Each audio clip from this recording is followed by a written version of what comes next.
Bryan, we have to change podcast distributors right away. Why do we need to do this? Well, we've been paying our own money out of our own pockets to distribute our podcast. I found a place that does it for free. Okay, tell me all about this, please. Dude, it's Anchor. Anchor. Dude, they have creation tools that allow us to record and enter our podcast right from our phone or computer. They'll distribute our podcast for us to all the major podcast platforms like Spotify and Apple Podcasts. Best part of it, dude, it's free. And for any other podcasters out there, if you switch to Anchor, you can start making money right away. All you got to do is download the free Anchor app or go to anchor.fm to get started. This episode is brought to you by the Slash and Cast Podcast Network. Learn more at slashandcast.net. Hello, you. Yes, you. The one I'm looking at right now. You like scary movies? Well, if you do, you're in the right place. You've joined the Dead in Santa Carla podcast with Bryan and Andy. Shouldn't that be Undead in Santa Carla? Well, Bryan and Andy are just a couple lost boys, aren't they? Or they will be when I'm through. Enjoy the show while you can.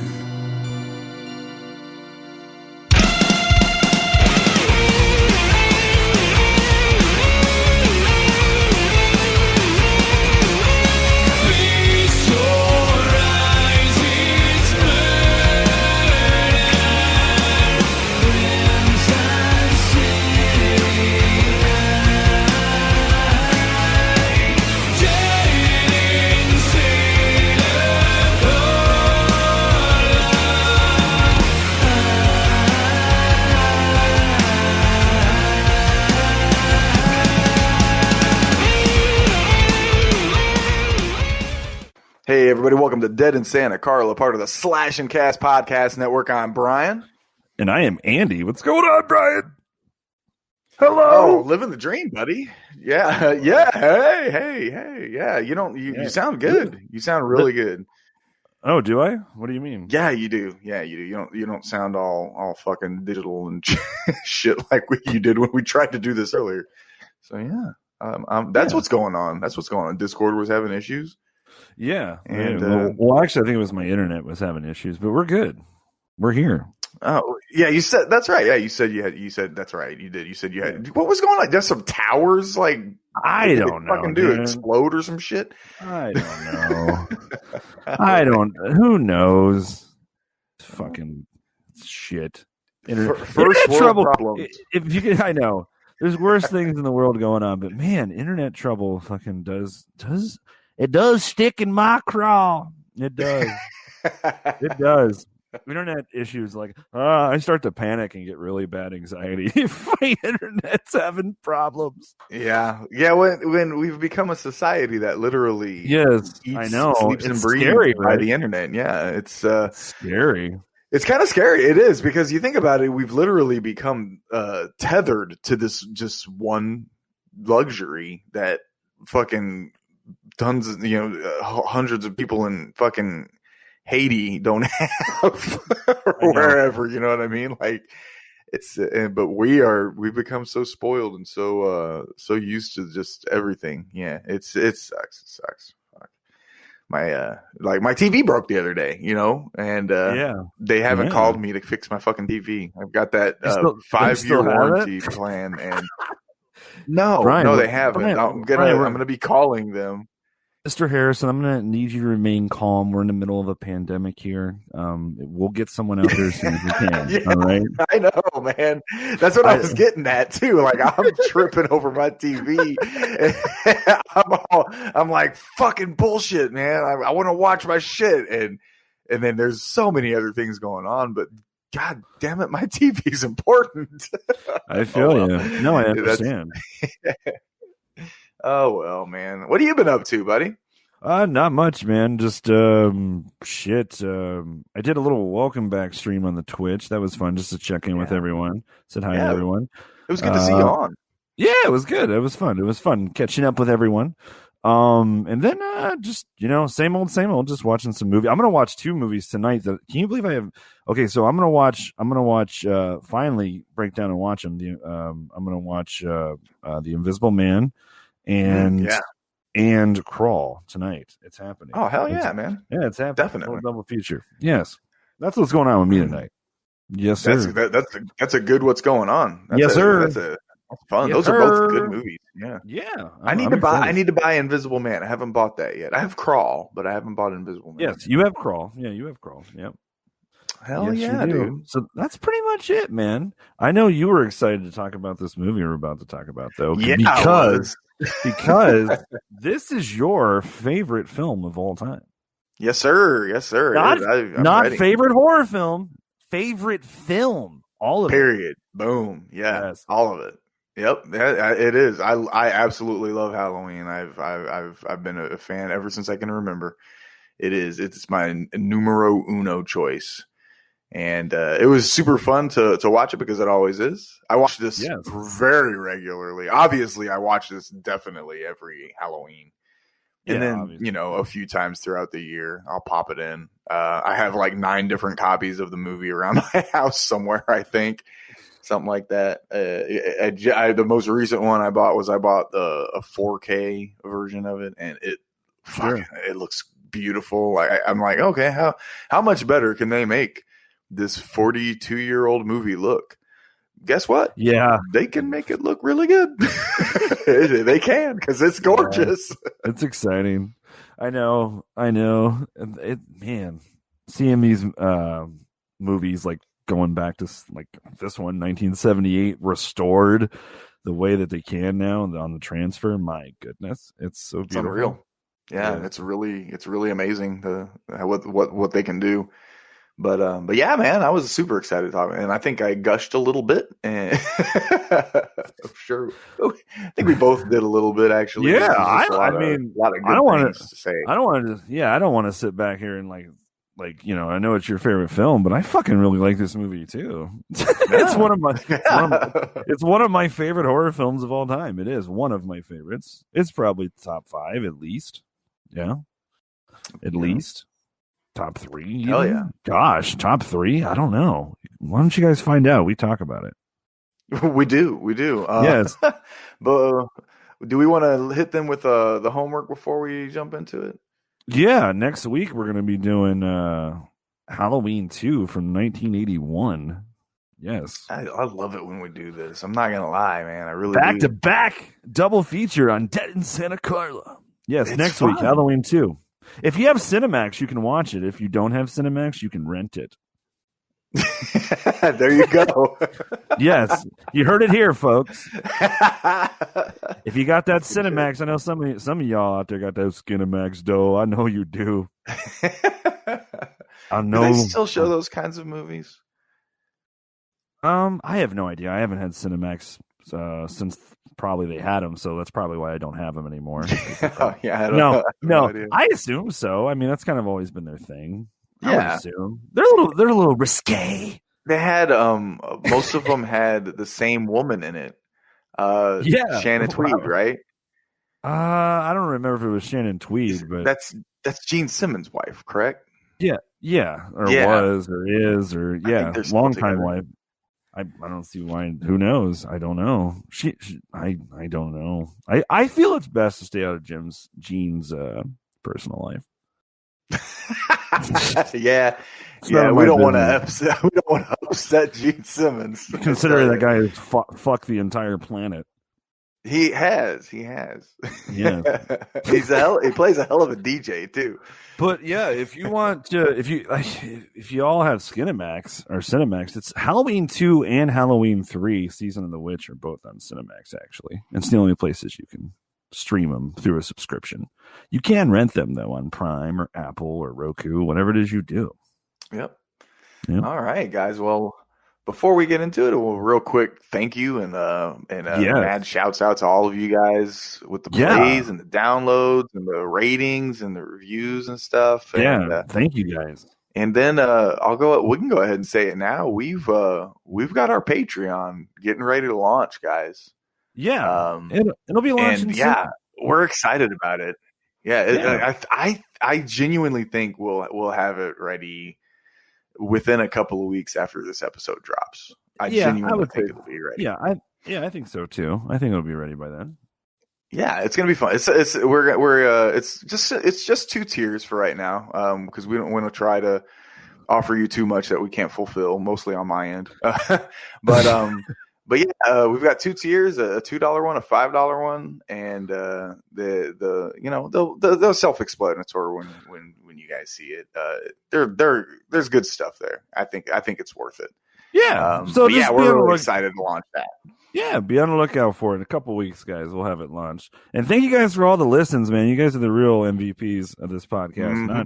Not me, and definitely not Bryan. But I'm the worst.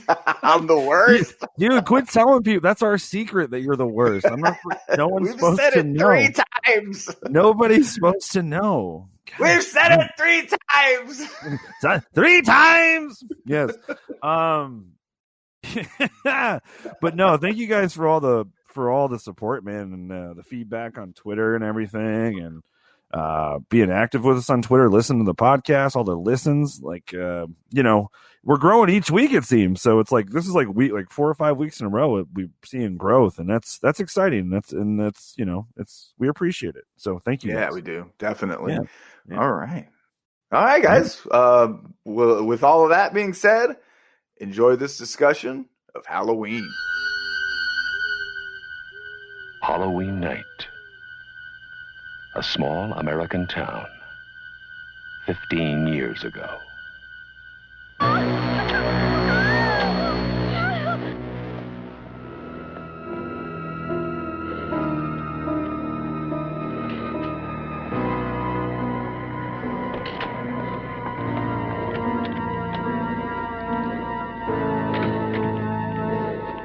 Michael? Halloween. I spent 8 years trying to reach him, and then another 7 trying to keep him locked up, because I realized that what was living behind that boy's eyes was purely and simply evil.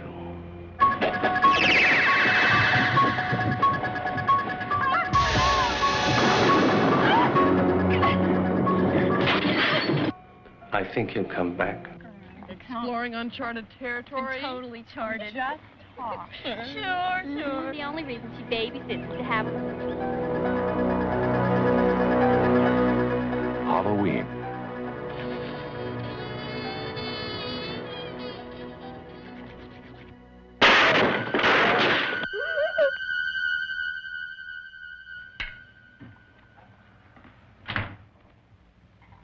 Okay, Linda. Come on out.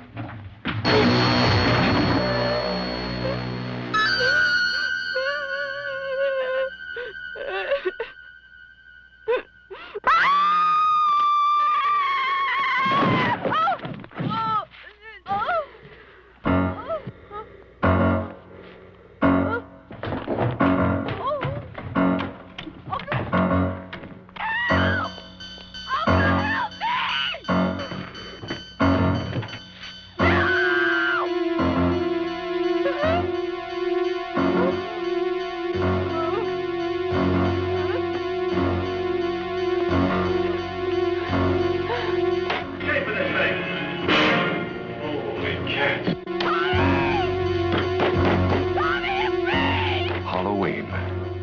The night he came home.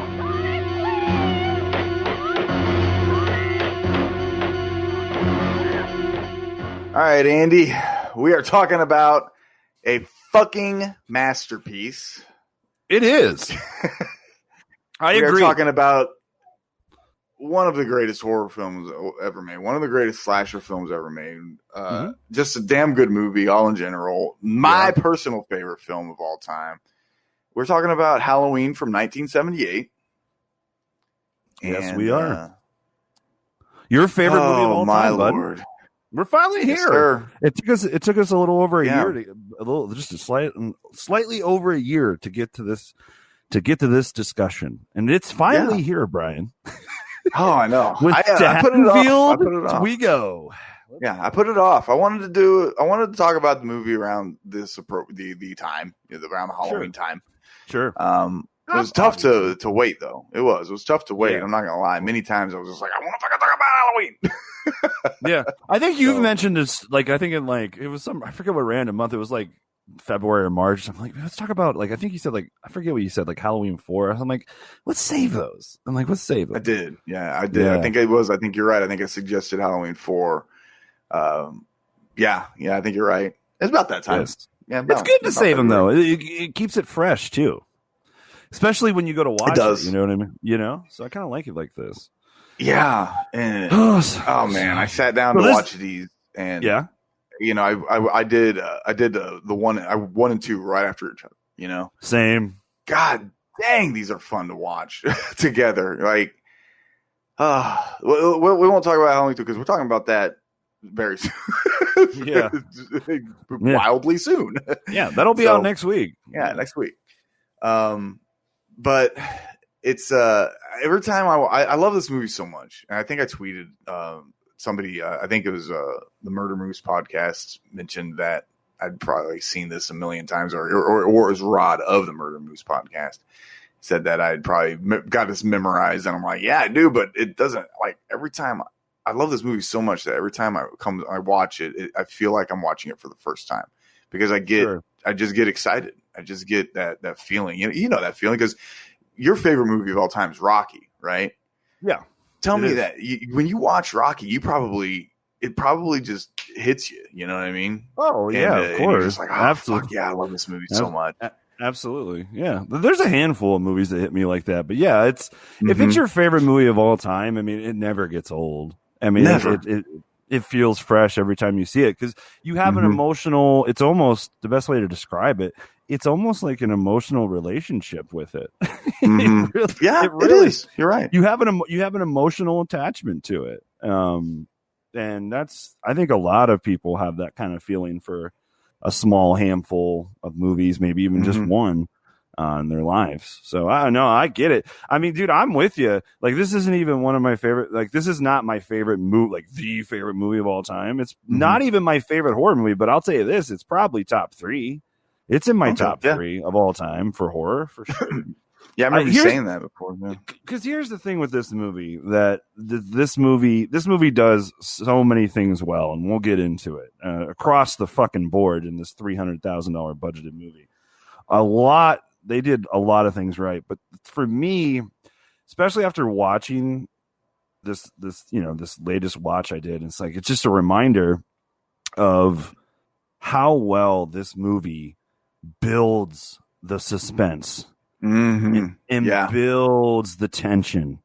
It is, I mean, it's so thick throughout the movie, like, because the whole, I mean, the buildup and just that aura around Michael of him, just, the shape stalking people, and he's always right there, then he's gone. That whole aspect of where the audience knows he's there, but they don't know exactly where he is. Like, they know he's close. I just love that. And honestly, even though I agree, this is obviously a horror or slasher. But honestly, like, it's funny because a lot of people are always arguing, oh, that's a thriller, that's not horror, that's a horror, that's thriller.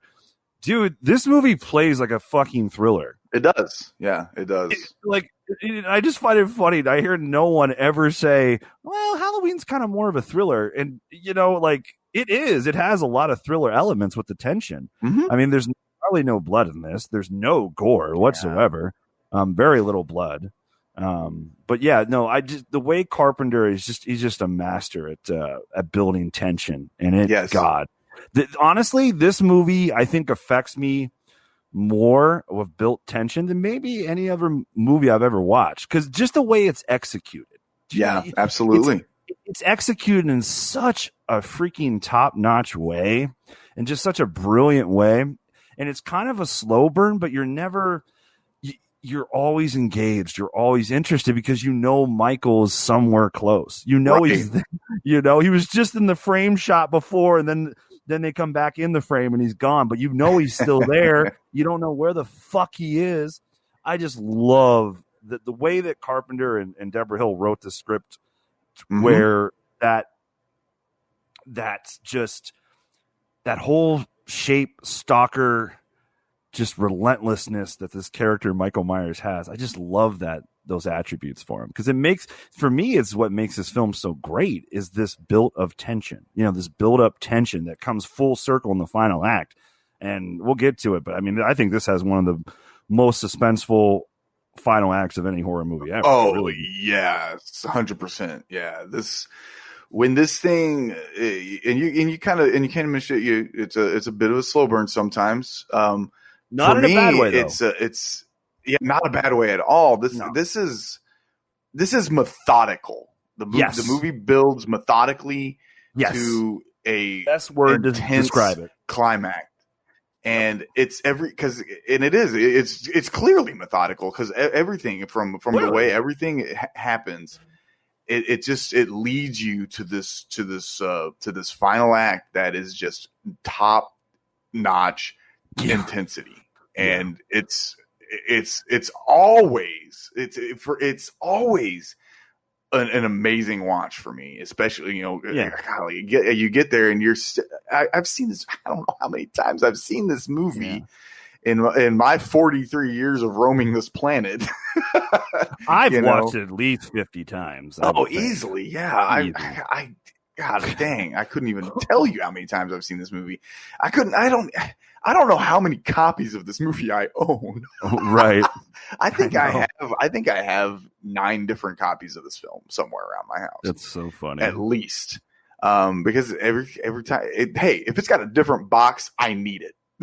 Right. I don't care if the contents within the box are exactly identical to another copy that I have. If it's got different box artwork, I'm owning it. 100%. I just bought this on 4K not too long ago. It looks fucking gorgeous too. But yeah, this is everything about this movie on a technical aspect is masterwork, in my opinion. The use of the music John Carpenter wrote for this. John Carpenter wrote a fucking incredible score for this movie. And so impactful. Everything it's used so well. It's used so well that people, when they watched this movie, they were covering their ears instead of their eyes because it was scaring them. That is so amazing. Yeah. It's shot beautifully by Dean Cundy. The great Dean Cundy. Yeah, probably the greatest cinematographer in the history of fucking ever. Yeah, literally literally. I mean, the guy, just to kind of the top of my head, The Thing, the Back to the Future trilogy, Jurassic Park. Yeah, the guy. Exactly. Yeah. That guy's got his shit together. Dude, he shot multiple. He's literally shot multiple films for John Carpenter, Robert Zemeckis, and Steven Spielberg. Enough said. Yeah, those guys are. You might have heard of those guys before. Yeah, you've definitely heard of John Carpenter if you're listening to this. Yes. So. It's beautiful to watch. It's beautiful to look at. And once again, you know how John Carpenter is. He's a fan of his wides. So many great wide shots in this movie. Oh my God. Oh God. They're everything is framed. All these iconic shots that are framed so beautifully. Like when let's take for a quick instance when Michael opens the door and he's got the bed sheet over him. How fucking amazing is that shot? Oh, it's beautiful. It's artwork, man. I love it. And you mentioned the pacing of it. It builds beautifully. God, it's brilliant. I could go on, and they got this out of a $300,000 budget. It's incredible. Yeah, it is. John Carpenter really. I mean, it goes without saying. I'm just saying stuff that everyone already knows, but I just want to say it. I mean, he absolutely directs the shit out of this movie, dude. Oh yeah. It's he does. Insane. It's insane. Like this movie is like literally on a technical level directed 10 out of 10. I think the script's 10 out of 10. I think the sound is like 12 out of 10. I mean, it's the score, the sound, the combination of score and sound effects in this movie is textbook. I mean, it's the blueprint that every horror movie should follow. I mean, like literally, it's shot beautifully. We just went off about Dean Cundy. He's incredible. It has one of the best, one of my favorite tracking shots in the history of cinema. I mean, we literally do a POV shot to start this movie for like a few minutes. It's crazy. It's crazy. I love that. I love that opening scene shot. It's so much fun. It's so ambitious too. Like that's the thing. Yeah. It's so fucking ambitious. And I mean, this is when John was, coming up.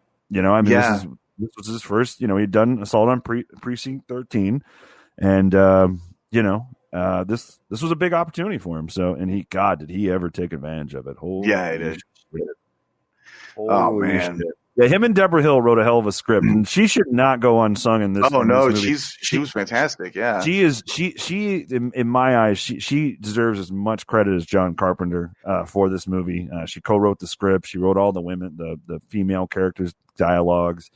She co-produced. I mean, and she's and let's face it, at this time there wasn't a lot of women producers in film. There wasn't. Yeah, she's a trailblazer for sure. Yeah. 100%. And I know a lot of young female filmmakers look up to her, and rightfully so.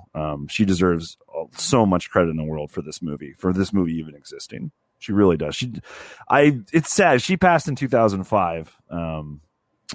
Really sad. Only 54. May she rest in paradise. She's gone but never forgotten. Her impact on cinema will never be forgotten. That's for sure. No, never.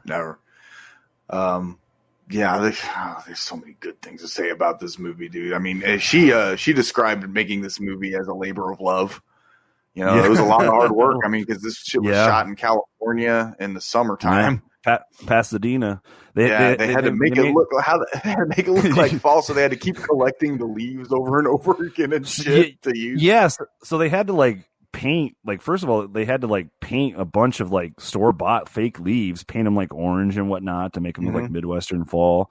And then after they'd shoot them, they'd dump them everywhere. And then after they would wrapped up that shot, they would the fucking the PA assistants or whoever would go around and collect them back up for the next shot when they needed them. Yeah, because they were on a tight budget on this, man. How tedious is that? That's so fucking tedious, man. But they did it. They wanted because they wanted the film to look authentic. I mean, honestly, could they have got away with it? Probably, but then you wouldn't have this. You know what I mean? It would just be something that it'd be another knock on it. They did whatever they had. They did whatever they had to do. I mean, the Michael Myers mask, which we all know by now, was a Captain Kirk mask, played by the great William Shatner, and that cost them $1 or something, $2 at the, they modified it, spray painted it white, painted it white. Got the hair black, did a little thing, opened up the eyes a little bit. And I still think that is absolutely hilarious that Michael Myers' mask was a Captain Kirk. I think it's crazy that it was between that and a fucking clown mask, and boy, did they make the right decision. Oh, yeah, they did. People talk about that. It's like, oh, he could have been a clown. I'm not going to lie. You know what? I got a feeling that clown mask never would have happened. I bet you when they saw between the two of them, they were just oh, definitely not the fucking clown. It would have played off too hokey for me. Yeah, for sure. It would have played off way too hokey for me, to be honest. Yeah. Well, they wanted an emotionless kind of look, Yeah, exactly. Obviously. Exactly. Hence, when I said in the Resurrection episode, it's why I hate that freaking mask. Well, it's not that I hate it. I just don't really care for it because it totally defeats the whole purpose of why the first mask was so scary, because it was super simplistic and they wanted it plain. The fact that he looks plain and simple does make it more terrifying. And Resurrection, he's got these distinct eyebrows and cheekbone structure. What the fuck? Yeah, I know. So them eyebrows, bro. It's all about them eyebrows. I can't with those brows on the Resurrection mask. My lord, the mask looks cool in that, but it's just it defeats the purpose of the original mask. But whatever. But no, I talked enough about Resurrection for 2 hours in a 2-hour episode. If you want to hear us talk about that, go to that. We're actually going to talk about a good movie now. Yeah, this movie definitely, obviously had a huge impact on horror. Obviously, I mean, this is, even though Black Christmas came before it, there wasn't, there was some in between, but not a lot. But once this was released, God, this opened up the floodgates. And then came Friday, and then Terror Train, and Happy Birthday to Me, and My Bloody Valentine, and April Fool. I mean, it's just the floodgates were open for these, not only just slashers, but these holiday themed slashers. Yep. Which, by the way, that was because when this originated, I don't believe it was supposed to take place on Halloween. No, it wasn't necessarily. It was just when they started writing it, they just they were calling it the Babysitter Murders. Yes, exactly. And I believe Mustafa Khad is the guy that actually pitched the idea to John Carpenter. He's like, so a babysitter being chased by the boogeyman, so that's why they were calling it that. But then it was Irwin Yablans, I believe, suggested that the movie take place on Halloween night, and they just call it Halloween. Yeah, it was Yablin. Yeah, it was Yablin. Yeah, the one of the producers. Yep. Who ironically got in a lawsuit with John Carpenter over The Thing, or no, over The Fog. It was over The Fog. Yeah, because Carpenter was supposed to do that movie with him, and then he went and But anyway, this movie is This movie is iconic as it gets. I mean, this is peak horror cinema in my eyes. You're going to be stressed to find. I don't know. Like, here's the thing with this movie. This movie is just a lot of fun too. It's such an entertaining watch. This movie is like I just thought of it. Like I did a double feature of 1 and 2 as well. And after I got done with 1, I was just like, man, like, and I just finished up the final act. It's like, man, this movie still gets to me. Like, it's still like it gets your heart pumping, man. And like, oh my God. Because again, it comes back to the reason you feel that way, even after watching it 50 times like I have, is because of how well executed the buildup is in this, of the tension.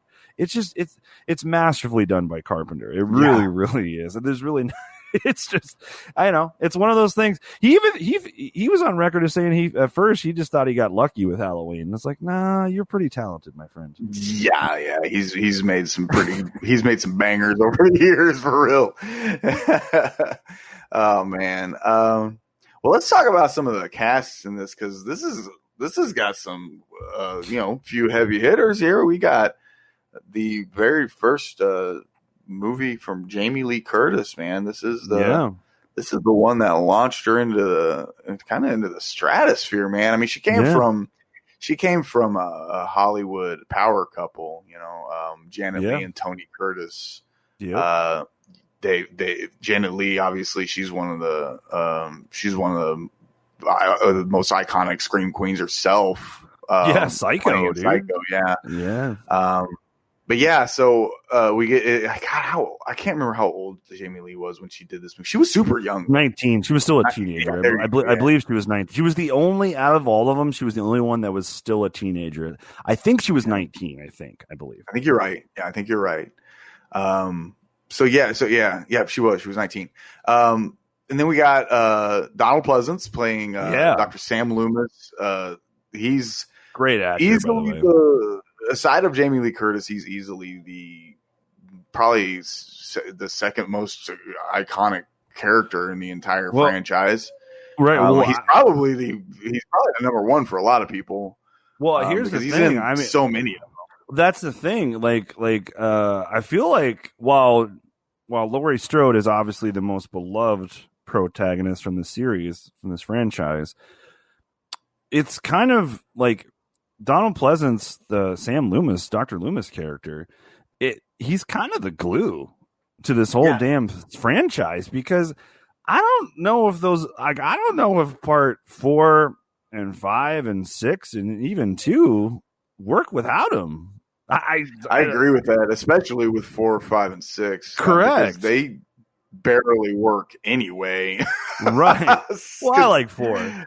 4, I like 4. I do like 4. 5, I'm not we'll talk about. Can you imagine part 5 and God, like, even though he's not in Curse a lot, but can you imagine part 5 without Loomis? Because he is in a lot. Like, oh my God, that would be even worse. Can you imagine? Yeah. That'd be real stinker, man. I love. So he was the highest paid actor on this. He got paid $20,000 for this. He took. I guess they really originally wanted Christopher Lee. Carpenter wanted Christopher Lee and Ryan. It was Ryan. what's that guy's name? Ryan Cushing? What the fuck is that guy's name? Peter Cushing. Ryan. Yeah. God, I couldn't think. But I guess he took this role because his daughter is a musician at the time, or a lover of music, and loved the soundtrack on Assault on Precinct 13, and that's why. There you go. Yeah, so I guess apparently Pleasance told Carpenter this. I took this job because my daughter said she liked your music, so that's kind of cool. Yeah, that's very cool, actually. Yeah. I mean, Assault did have some dope ass music, bro. It did. All his movies do. Yeah, even if he's not doing them, because I don't care what people say. Princess Pleasance got good music taste. Yeah. Obviously this is the Nick Castle portrays the Shape in the majority of the movie. Tony Moran plays him when he's unmasked for all of 0.8 seconds. Yeah. We also got PJ Souls. She played in Stripes and stuff. We got Nancy. Carrie. I think that's actually Carrie pronounced too. Kai. Yeah, she was a bitch in fucking Carrie. Yeah, she was Nancy Loomis at the time when the movie came out. Yeah. We got actually PJ Souls wasn't that big a bitch in Carrie, I think. Yeah. But Charles Cypher's a good actor too. Charles Cypher's is great. We get him and we get a return from him. Prom Night. Wait, which one was she? Which one was PJ Souls in? She was in Carrie. She was in Carrie. Yeah. I just said that. I was saying that she wasn't that big a bitch. Actually, she still was, but she wasn't as big. Oh, I thought you said she wasn't in Carrie. I'm like, what, motherfucker? No, she was in Carrie. She was in Carrie. Okay, absolutely. Yeah. Very young Kyle Richards. Yes, indeed. Yes, a very young Kyle Richards who's returning for Halloween Kills, which is kind of crazy. Yeah, it's pretty awesome. So is Charles Cyphers too. So yeah. Yeah, I like Charles. I got a funny story real quick about Charles. Oh yeah. Yeah, Charlie Cyphers. I actually you called him Charlie. Yeah, well, I actually met the guy once. Okay. Yeah, funny story. This is when I was joining a new acting workshop. Charles Cyphers had an acting workshop, has been an acting coach and teacher for years. Okay.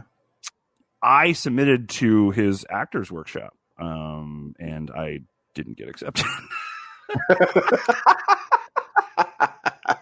So I went to the David. So I'm like, fuck it. If Sheriff Brackett don't want me, maybe Sheriff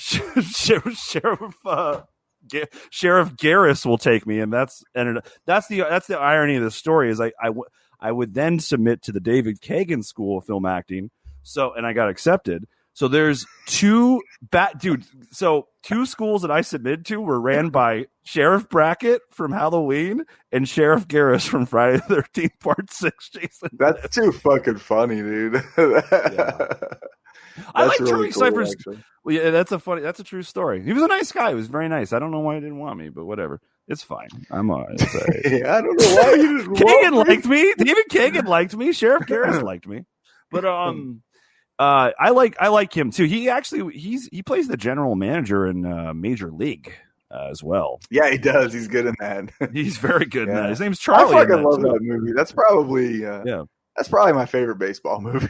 Mine too. So I'm a huge Cleveland Indians fan, but Out or Natural. Yeah, I like the Natural a lot though. I got some, but Major League's Natural, but hey, yeah, I feel you. But yeah, that's a true story about Charlie Cyphers. Yeah. Okay, that's a good story, man.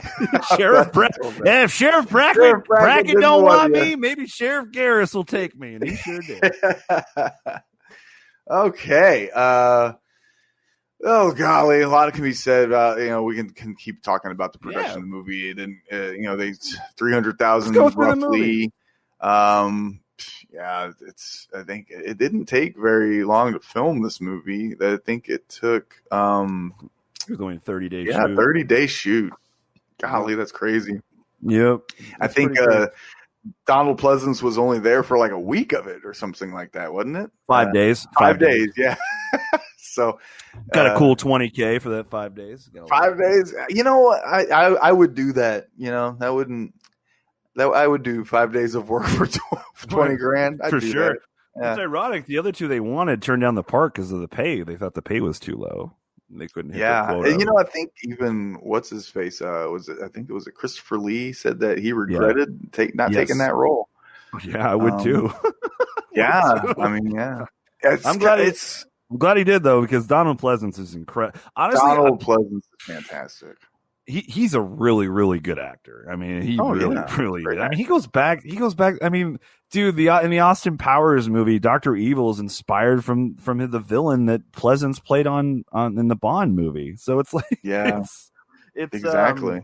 Yeah, he was all like, even though we all know him for Halloween, he was an established actor in the business long before Halloween. Right, exactly. Yeah. This movie was released. It had its premiere in my hometown, Kansas City, October 25th, 1978.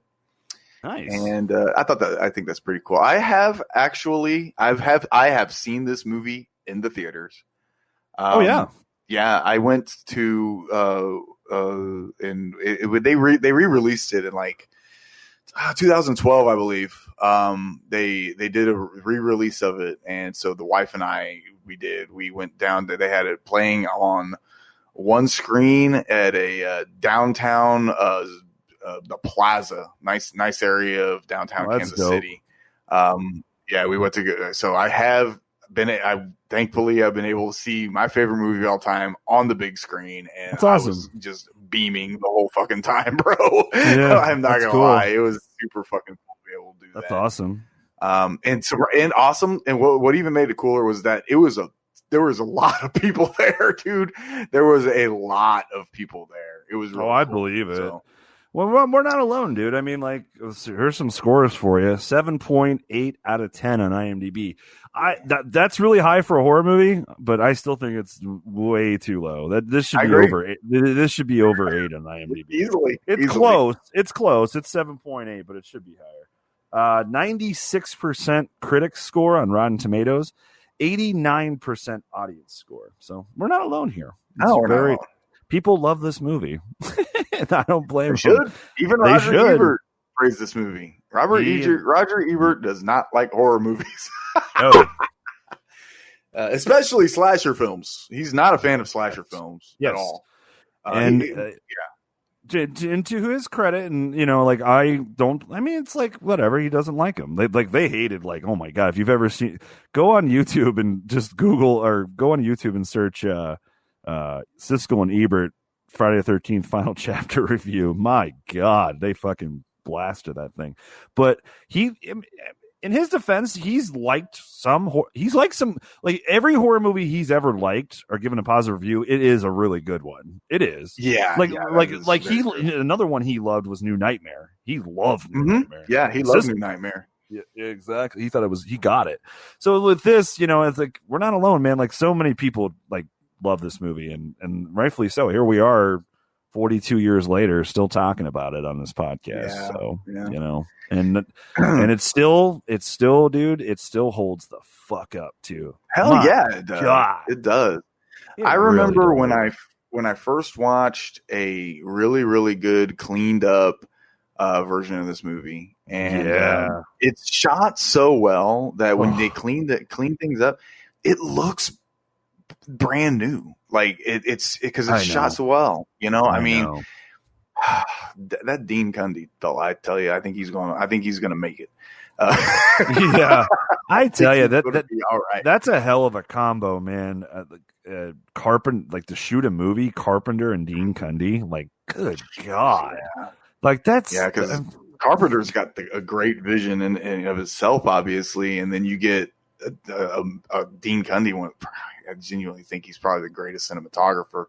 It's like get him to bring it to life. It's not fair. That's almost not fair. It's not. It's like teaming up LeBron and Jordan in a freaking 2-on-2 tournament or something. Yeah, it's not fair at all. Like, it's not fair. No, I mean, it's just nobody crazy. Else can play, Andy. Right. Well, it's crazy because they both just have such a talent for a visual eye of how to shoot a movie, and it's, god, there's just so many good. We'll get to them as we go through this, but I mean, to me, it's hard to, like, I can't, like, to me, like, just the use of sound of this and the way it's shot just are like it's some of the best work that you can see in a horror movie, dude. It's crazy. It's so crazy to me. Yeah. Yeah. This is probably this. I mean, this is definitely a top 3 horror movie of all time, in my opinion. I agree. I don't know, like if someone doesn't, I don't know why would you think if someone doesn't like this movie, why do you think that would be? If somebody doesn't like this movie, I think they were born after 1990. And possibly don't understand its cultural impact, and are just maybe a little out of touch with fear or something. I don't know. I will say this. I mean, if people don't like horror, you just don't like horror. You know what I mean? Yeah. But hey, I always say we like what we like, man. Yeah, we like what we like. But I know so many people that aren't horror fans that love this movie still. True. You know?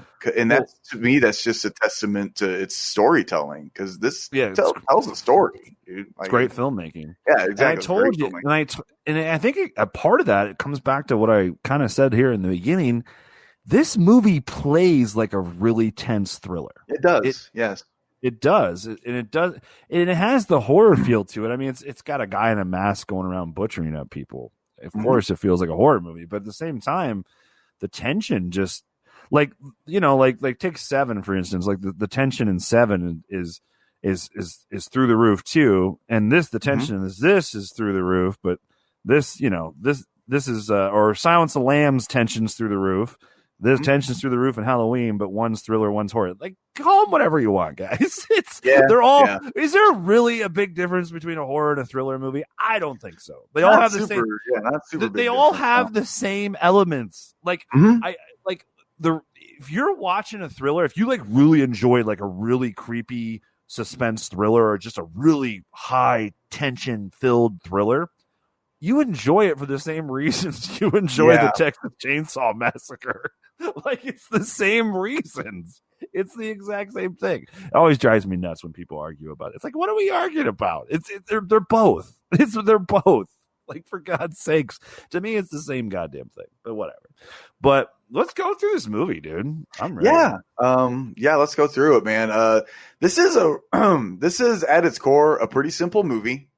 It is. And there's nothing wrong with that, because sometimes simple is absolutely beautiful, and that's a big part of why Halloween 2018 is good, because they stripped down all of the stuff that they added in the middle of this movie, or what took place after this movie, got rid of all that and just broke it down to its core and made it a slasher movie.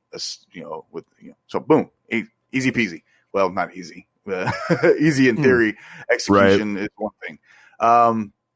This movie opens up with quite possibly one of the most iconic and opening credits ever to happen. Oh, it's beautiful! I love the music. Sure. It's super simple. It's pretty much just piano. That's it. It's just a piano score. He opted to go with something simple and haunting.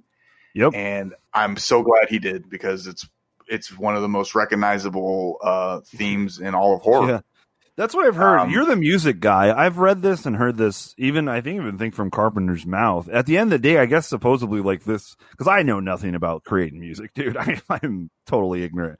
But like literally, like, I mean, at the end of the day, I guess like the score is actually pretty simple. Like, there's not much to it, to how he created it. But I mean, I'm not like downing it. I'm just quoting Carpenter. Like it's simple. Like, what does he mean by that?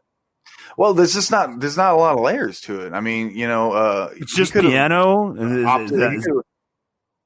It's just a piano. Yeah, it's just a piano. Well, I know that, but is that why it's simple? Just because it is a piano and not? Oh no, that's not why it's simple. It's just because there's not a lot to it. I mean, there's not. It's just a simple.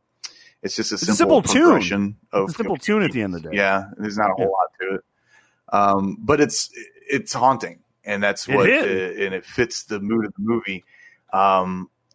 And that, like we've said it many times. There's a sometimes it is the best thing to do is just be simple about things. Yes. And there's a beauty in the simplicity in this movie in every single facet. I mean, there's not a lot to the story because you don't need to get overburdened with a bunch of shit. And there's not a lot to the music, but what he uses is super, super fucking effective, you know? Yeah. There's kind of a synchronicity between the two, and they play off of each other beautifully. Right. So after the credits, we open up into another. I'm gonna get tired of saying iconic. This movie literally opens up with like the most iconic opening credits ever, and then like literally one of the most iconic opening shots ever that last a lifetime. Oh, my God. It is. It's unreal. All the greatness in this movie, and it's only an hour and a half. Dude, we're 2 minutes into the movie right now, and there's literally two things that have happened that are iconic as fuck. I know.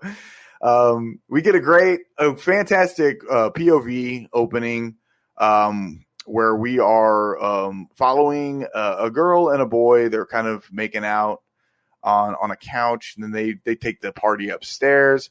And then we follow through. It continues with a POV shot going around into the house through the kitchen. It picks up the knife, puts on the mask. We see the boyfriend come down and leave. He's putting his shirt on as he's walking down the stairs. He's literally like a 3-pump kind of guy. Yeah. Right. They're not up there very long. No, they're not, they're fully clothed when they walk up.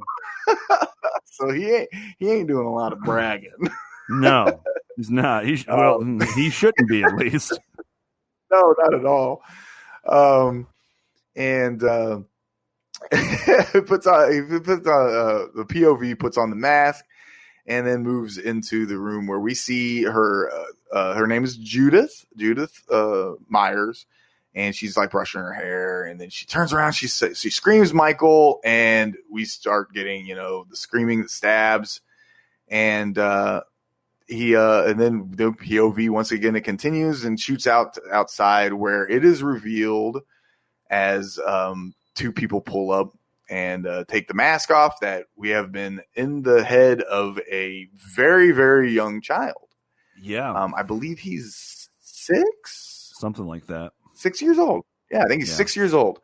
So it's got a long shot on the face of this kid and these two which are his parents standing there. And it pans out for a long time, and it's almost unsettling how long it pans out.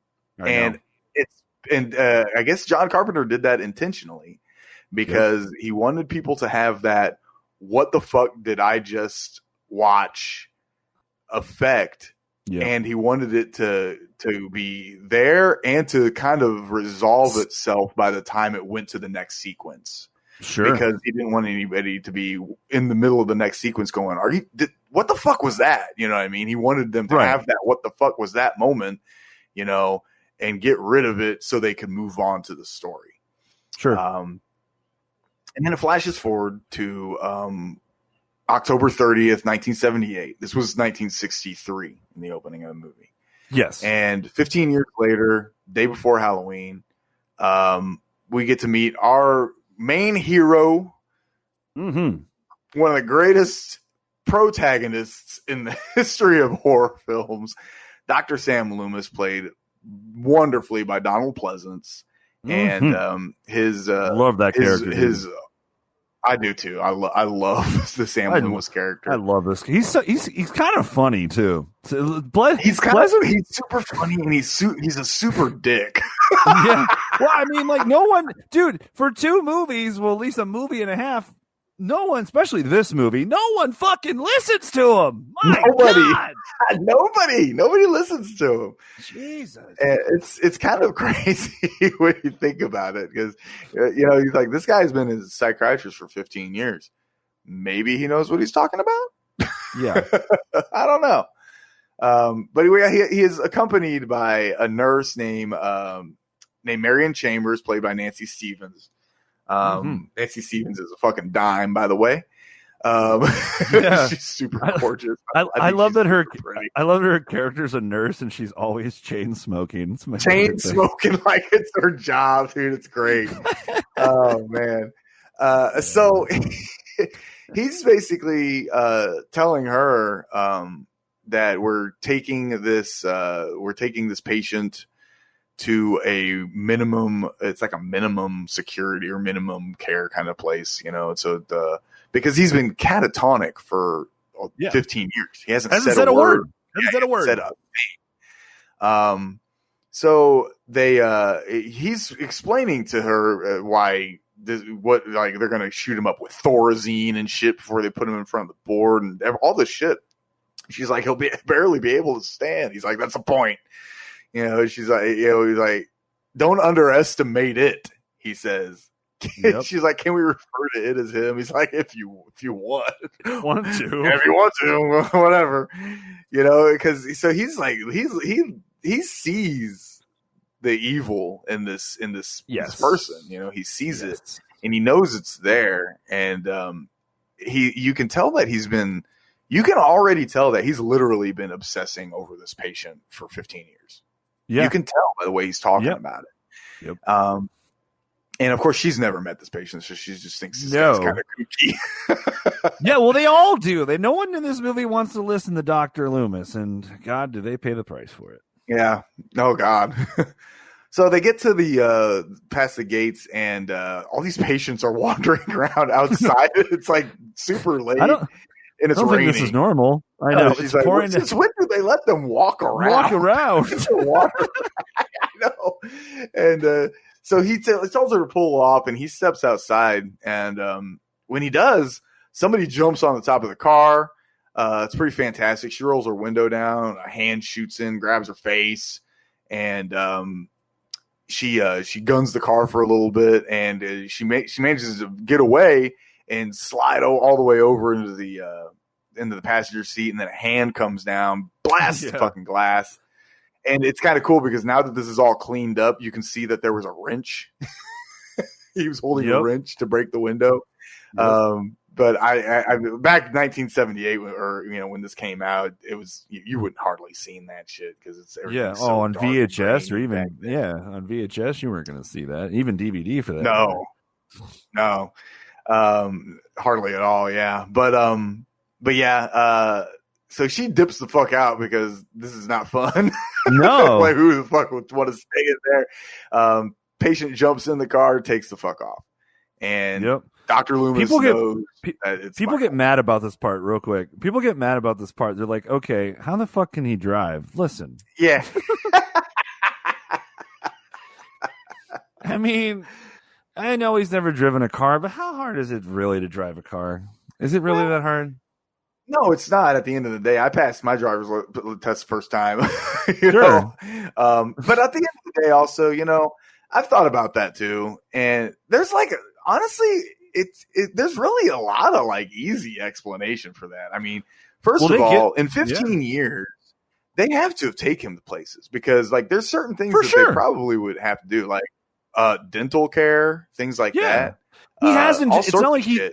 Yeah, for 15 years, he wasn't just locked in a cell and not allowed out ever. I mean, it's a fucking mental hospital. Exactly. This is a hospital, and they have these people's best interests at heart. Yes. And it's obvious. I mean, at the end of the day, I think we all can agree Michael's not, sane. He's not well. He's a sick dude. I mean, he's got something going on there. He's not all there. Not all the dogs are barking for Mr. Myers. So he drives off. Dr. Loomis knows it's him, either because he just knows or because he's seen it. But he knows. He says, "The evil is gone."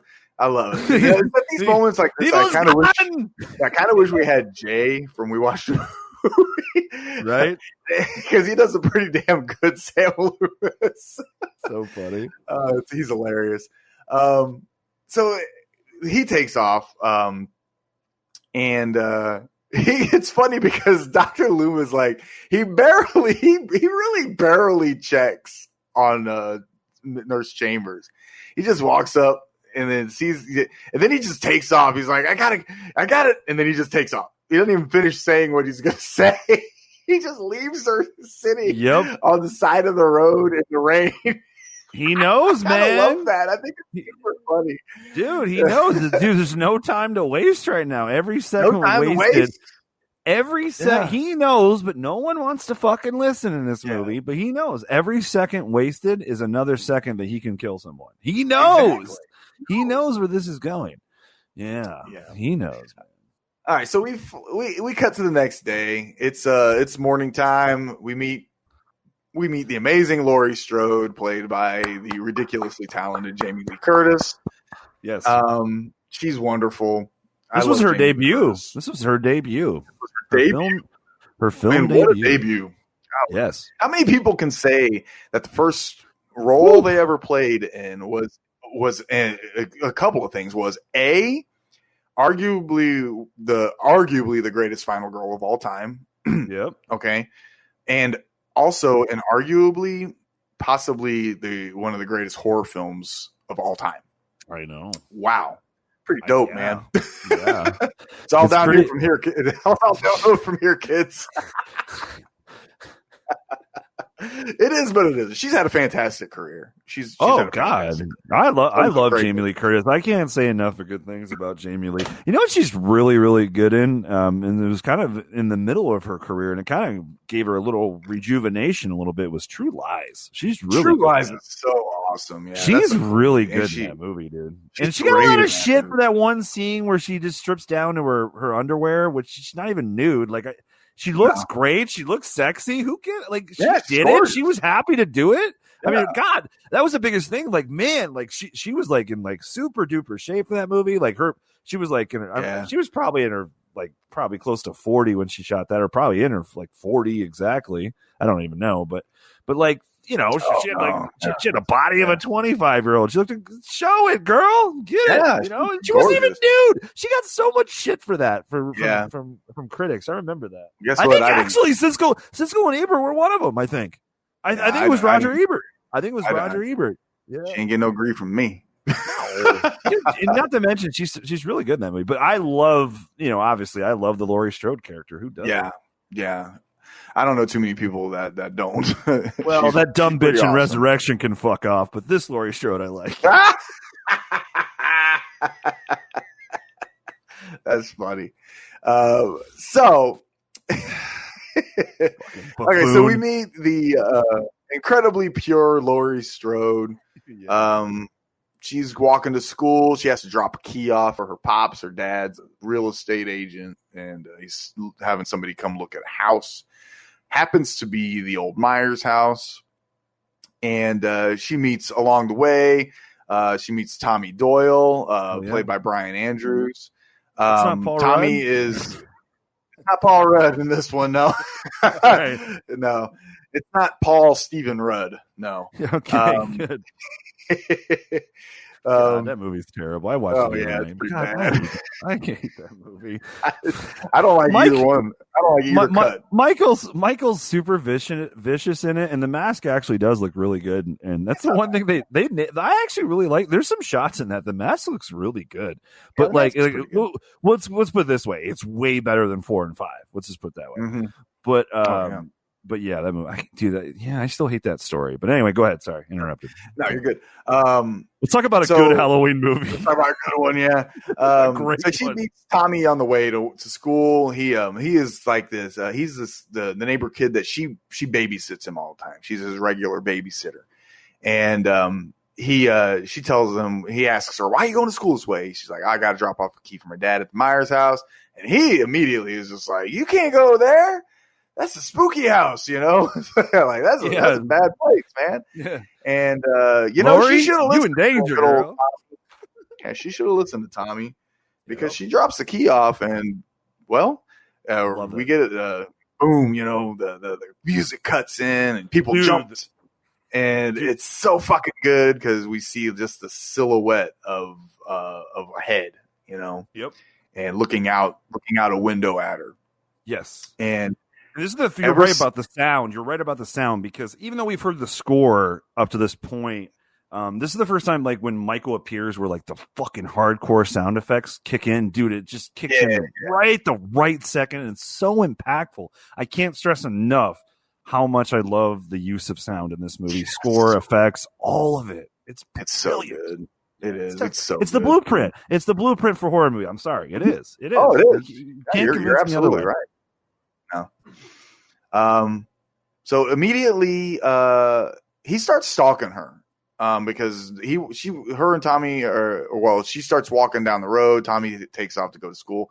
And then we see the same silhouette, walk off. And he's immediately, this guy's fixated on her. You can tell. It's established right there. He's like, okay, this one right here, I'm going to follow this one. I'm going to find out exactly where she's going, and I'm going to find out what she's doing tonight.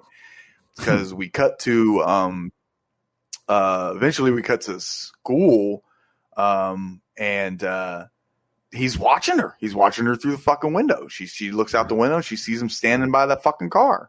Another great shot, by the way. Another great shot. Fantastic. One of them fantastic Carpenter wides, man. I'm telling you. I know. He loves his wides, and so do I. Oh, my God. Yeah. Honestly, I think that's one of the reasons, like, Jordan Peele is another one nowadays. He's got a lot of wide shots, too, and I can't help but think that Carpenter's an inspiration there. I could be wrong. Yeah. But I will say the I love how the Michael's head, or his face, I should say, it's like the only thing you can see. You know what I mean? It's like it's pretty much the only thing you can see above the car, because he's actually behind the station wagon. But like you see just the mask, like just the shape of the shape. I love that. He's obviously called the shape, but like they really make him. They make him like he is just a shape that blends in with everything. And I just love that. And that's the other thing that helps build this tension. Like this is the beginning of this tension building, dude. Like this is it. Like this is the stalking has began. He's targeted her, like you said, and this is when the tension starts building. And it just doesn't. It's slow, but not. I don't mean that in a negative way. It's just the tension is slowly building, and this is when it starts. And this is when it starts.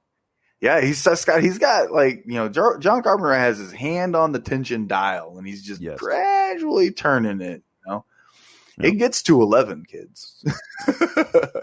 You would be nice to know. We get some. Actually, I didn't tell you this yet. You would like to know that. I've actually heard John Carpenter's a good dude. Like, a friend of mine who's an editor. Mm-hmm. She actually had a film class. I think she went to University of Santa Barbara. Mm-hmm. She was his teacher for one of her classes. Do what now? John Carpenter was her teacher at school at University of Santa Barbara. Dope, bro. Yeah, yeah. I think it was. What did she say? I think it was a class that covered violence in film. I believe was the class. Okay. Yeah. But anyway, go ahead. Sorry. Awesome. It's really fucking awesome. Cool. Dude, I've known her for years, and she like recently just told me this a couple months ago. I'm like, what? She's like, well, I saw you at a horror podcast, and I'm like, well, what the fuck? You never mentioned all these years that you fucking studied under John. All right, but whatever. That's super cool, man. Hell yeah. We get some other establishing story kind of storyline shots. Like it shows Dr. Loomis at the sanitarium where he was, because he was at Smith's Grove is what the place is called, and he's there. He's bitching at like one, like I think he's probably like the head doctor or something. Sure. He's bitching at him for like administrator, the head administrator or some shit. Yeah, right. And he's like, what does he say? He says, Haddonfield's 150 miles from here. He doesn't know how to drive a car. And he's like, well, he was doing last night. Maybe someone around here gave him lessons. Yes, maybe someone around here gave him lessons. But here's the thing I love about that. I love that. It's just that one little sentence, but that kind of answers what we were talking about earlier about when people question, how does he know how to drive? That line in there, that is in there to shut down that theory, to shut down that like complaint, I guess. I feel that's why that line's in there. I really do, because it's continuity. It's continuity. It's like, like people are going to ask, how does he know how to drive? And just it's addressed at least. You know what I'm saying? Like it's addressed in the script in the movie. So I like that it's in there, and it's a funny line too. Yeah, it is a funny line. Now, real quick, that character is Dr. Terrence Wynn. He makes several appearances in the franchise because he does. He's in his next biggest portrayal is he's kind of the main villain in Halloween 6. Yeah, you know, because he's played by a different character. Actor, Robert Balin's played him in this one, but he's played by Mitchell Ryan in Halloween 6. Yes. So yeah, that is the same person right there. Dr. Terrence Wynn, because you can actually hear it over a loudspeaker. It's like Dr. Wynn, and then he turns around and he goes.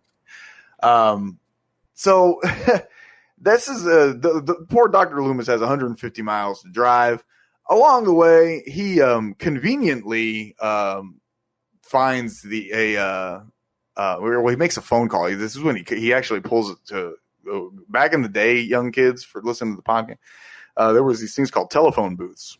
And they were periodically placed throughout the world, so you could place a phone call in case of an emergency.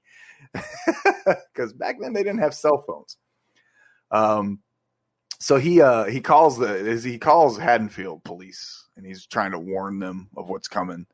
And he happens to. I will say this is kind of one of those things. It's like it's awful convenient that he makes a phone call. And he's right by a dead body because that's where he doesn't find the body, but he finds the mechanic's truck. And he looks through it, and because he sees that there's like a hospital gown there. He's like, well, shit, And then he finds the matchbook that Marion Chambers was using to light her 63 cigarettes that she smoked in the car while they were going to pick up Michael. Was it the Rabbit and Red Lounge?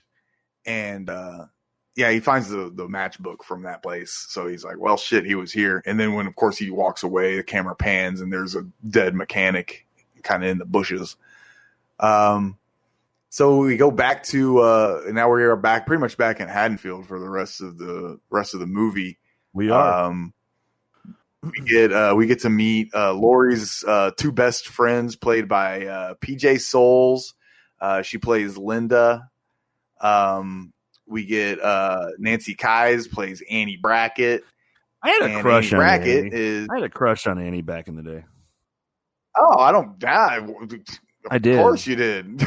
I did. She's awesome. She is. Yeah. You were about to say she is super pretty. I think you were about to say she's the daughter of Sheriff Brackett. Yeah, she was. She was the daughter of Sheriff Brackett, played by Charles Cyphers, or as you call him, Charlie. Well, thanks. Chuck Cyphers. I literally had an interview with the gentleman. I feel like I feel like we had a. Yeah, you guys are. Yeah, you guys are definitely. We had a bond. We had a bond so much. He told me to pack my bags and get the fuck out. No, he didn't tell me that. He didn't tell me that.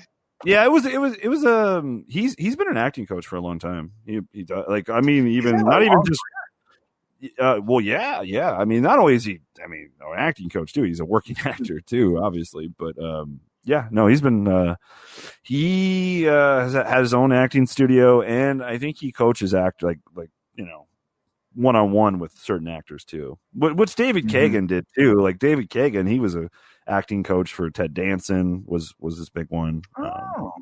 Yeah, they kind of do that on the side, like a lot of actors will hire, they have an acting coach. Most do, I would assume. That's always the impression I got. Most do. Hell, they even have them on set a lot of the times. Huh. Yeah, it's interesting, right? So, Ted Danson too. That's kind of cool. Kagan. Ted Danson, his two biggest, I guess you could call them clients. I guess his two biggest that he coached were Ted Danson and Alec Baldwin were the two biggest names that he did. Oh. Wow, Alec Baldwin, damn good actor. Yeah, that was back in the day. Yeah, it was back in the day. He was probably working with Baldwin, I would guess, late 80s through the 90s. That would be my guess. Early 90s, maybe. That would be my guess. Okay. Yeah. All right. So, it's after school. It's after school now. These girls are walking. They're walking home. They're talking about, cheerleading and stuff, and forgetting fucking textbooks and shit like that. And then, of course, that car drives by, and now Lori recognizes it because she saw this creepy bastard already. And I love it because Annie is super fucking cocky because her dad is the sheriff. So she's like hollers at him, "Hey, speed kills!" And he stops and shit. And it's a kind of mildly uncomfortable moment. You're like, what's gonna happen here? Right now? I know. But he takes off. It's pretty good shit, man. They all continue to walk home. I love it because Lori bumps into to Sheriff Brackett, and he's kind of an arrogant guy, isn't he? A little bit. She bumps into him, he turns around, he's just like, "Hey, Lori." I know. I like Lori. the way he says that. I know. It's super funny, man. I do. I really like Charles Cyphers in this role. I like the Sheriff Brackett character in general. Yeah, he's great. He's great. And to be completely honest, I like him in both movies. Like, because obviously this one and part 2, he's in both of these. But then Sheriff Brackett's played by Brad Dourif in the zombie one.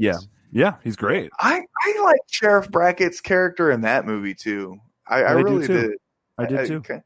I was pretty happy with. I feel like you got to know him a little even more in Zombies version. I feel like you got to know the character a little bit more for sure, especially in the second movie because obviously Michael Myers, Rob Zombie, he kills off her whole family, you know. So she moves in with Sheriff Brackett and right because Annie survives in the first movie. But anywho, let's talk about this movie. The Sheriff Brackett in this is like even the scene when Lori and Annie are driving and they're smoking the joint. That's a good scene. That's a really good scene. I actually posted that on Twitter. Like, did he? I saw. He had to have smelled that, right? I would sure. You hope would so. think. You would think. They were cheeching it out, man. Because they had the windows up. Yeah, dude. There's no way that. Yeah. So obviously he's a cool dad because he had to have smelled that. Yeah, and that's better. He had lost his sense of smell through some unfortunate cocaine snorting accident or something. I don't know. Yeah, but yeah, that part's pretty cool because that's when because he's at the hardware store and the alarm's going off and someone broke in. And he's like, they just took a mask or some rope and some kitchen knives or something. Yeah. Oh, I wonder who that could be. Yeah, I have no idea.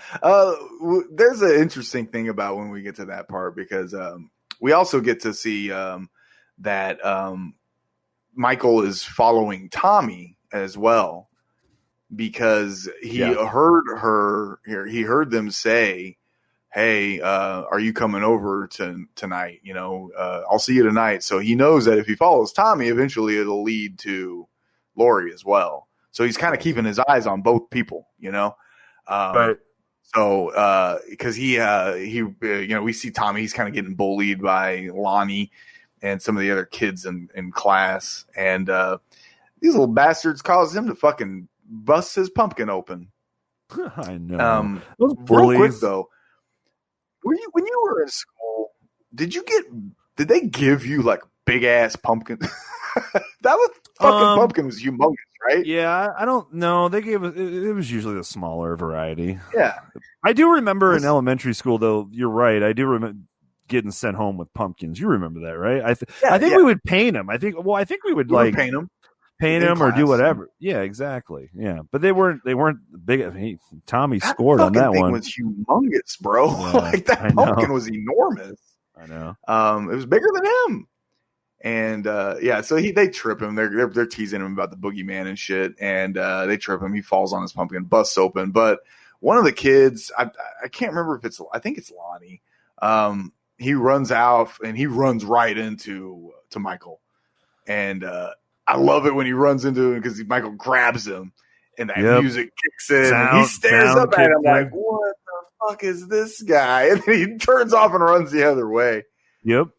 It's good shit. Yeah, no, it's a great. I like that whole sequence. I guess that was one of the parts that because when executives first screened this movie, Carpenter had not done the score yet, and okay. They on first viewing, some executives watched it and they're like, "This isn't scary," and that's when he did the score. So I mean, the film was already pretty much cut before the score was even made. And then he added the score, showed it to him again, and this was one of the scenes where it was like, oh my god, yeah, okay, I get it now with the sound. It's a beautiful harmony. I tell you, this movie, everything works so well together. You and I talk about that a lot, man. How important sound is to horror. I mean, it's important in all films. I mean, even like another genre that I think sound is very important is like a war movie. You know, absolutely. You know, obviously, but like horror, just horror is usually sound in movies. It's just you hear it, you're not surprised it's coming. You know, in horror, you're surprised or you're waiting for it to come. You don't know when it's going to come, and then when the big scare comes, the sound comes with it, and it's just so impactful. Like you and I talk about that a lot, dude. Yeah. But it's important, It's so important. And God, it's the use. I've said it 5 times. I don't give a shit. The usage and sound of this is fucking genius. It is. So Laurie continues to walk home. We kind of deviated just a little bit so I could talk about Tommy meeting, or Tommy kind of getting stalked by Michael. I love that shot too. It's just following them both. It's like real and Michael's walking. I love that shot. It's really good. One of a literally a couple hundred shots I love in this movie. Yeah, there's a lot to choose from. Jesus Christ. So Laurie gets home. She goes up into her room, kind of glances down, and sees fucking Michael standing in her goddamn backyard, being creepy as fuck. He's hanging laundry. What you mean? Yeah, he's just doing laundry. So I don't know if that's her backyard or the neighbor's yard, but she kind of shuts the window and stuff, and she's freaking out, man. She's like, some motherfucking dude's following me, man.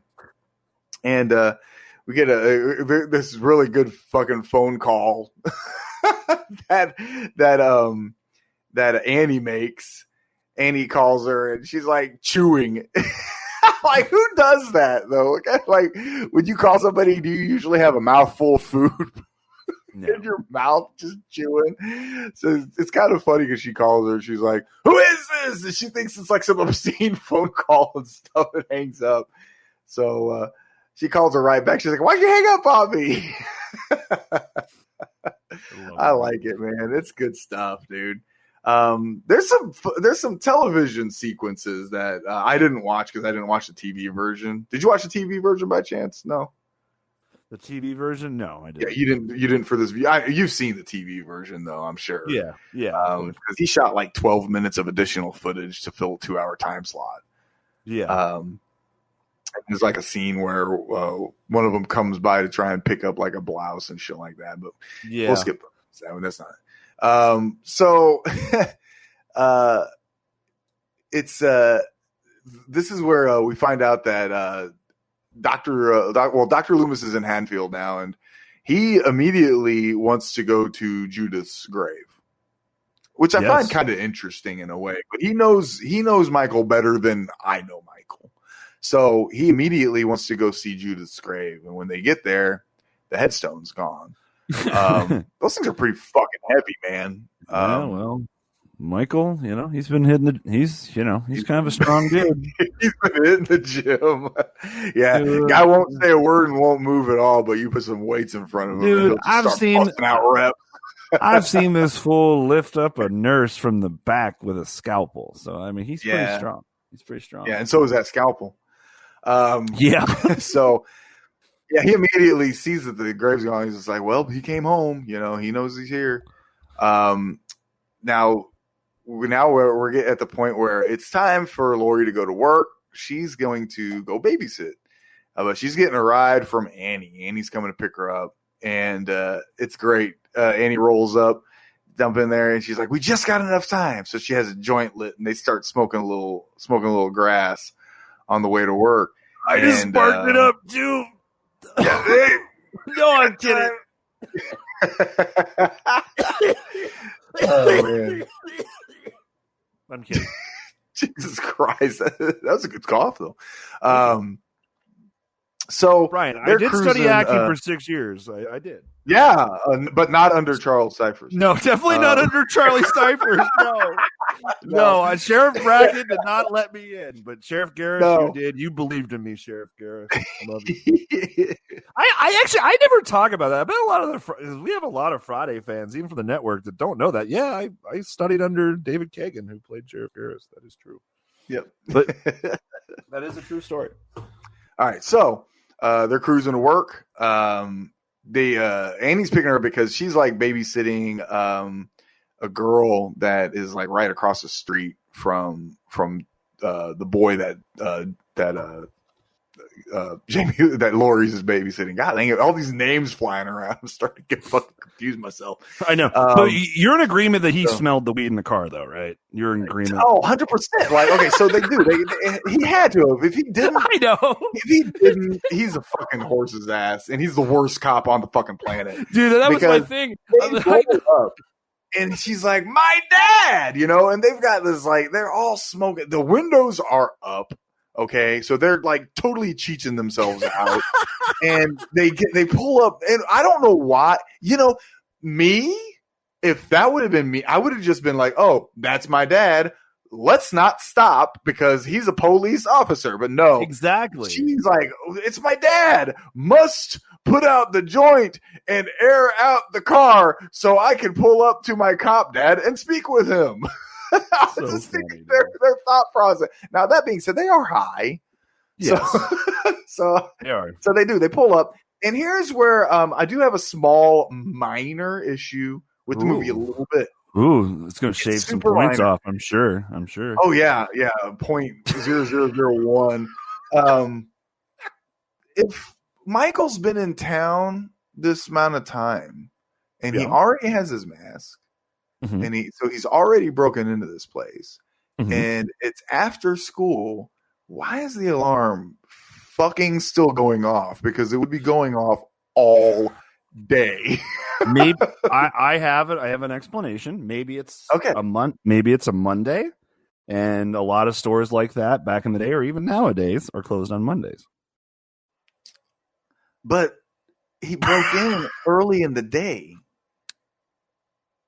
What time was it? What time was it supposedly? Before school. Yeah, she's already been to school, home, showered, changed, and getting ready to go to work. It's approximately 6 at night, 7, because he's already, by the time she gets to Tommy, he's already been trick-or-treating. Yeah, wow. That's a long time for that alarm. Yeah, that's a huge plot hole. This movie kind of sucks. Yeah, it's trash, man. All right, guys, we're going to go ahead and cancel this episode, and we're going to talk about the Superior Halloween 2 next week. No, but no, that's just like, it's just kind of something I noticed one time. I was like, oh, that's kind of strange. It is a little bit. Yeah. So I don't know. But anywho, to get to the good stuff, they pull up roll the window down, and of course the alarm's going off. So he's like hollering, and they're all yelling at each other. And she's like, well, they just stole knives and some rope and a Halloween mask. You tell me who it is. She's like, you blame everything on kids, And it's pretty funny. It's a pretty funny exchange. But they take off, and he's like, okay, my dope smoking daughter just drove off, and her fucking pothead friend. So he probably thinks Lori's like the bad influence, I'm sure. Right. And he's like, he's hanging out with that dope smoking Lori, going to get my daughter all high. But Dr. Loomis walks up because they finally have met, because Dr. Loomis and Sheriff Brackett, they pretty much spend the rest of the movie together almost essentially. Because he's trying to convince Sheriff Brackett that there is something bad getting ready to happen in this town.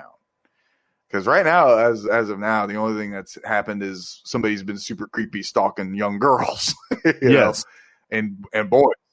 So there's been a creeper around, but he has no idea.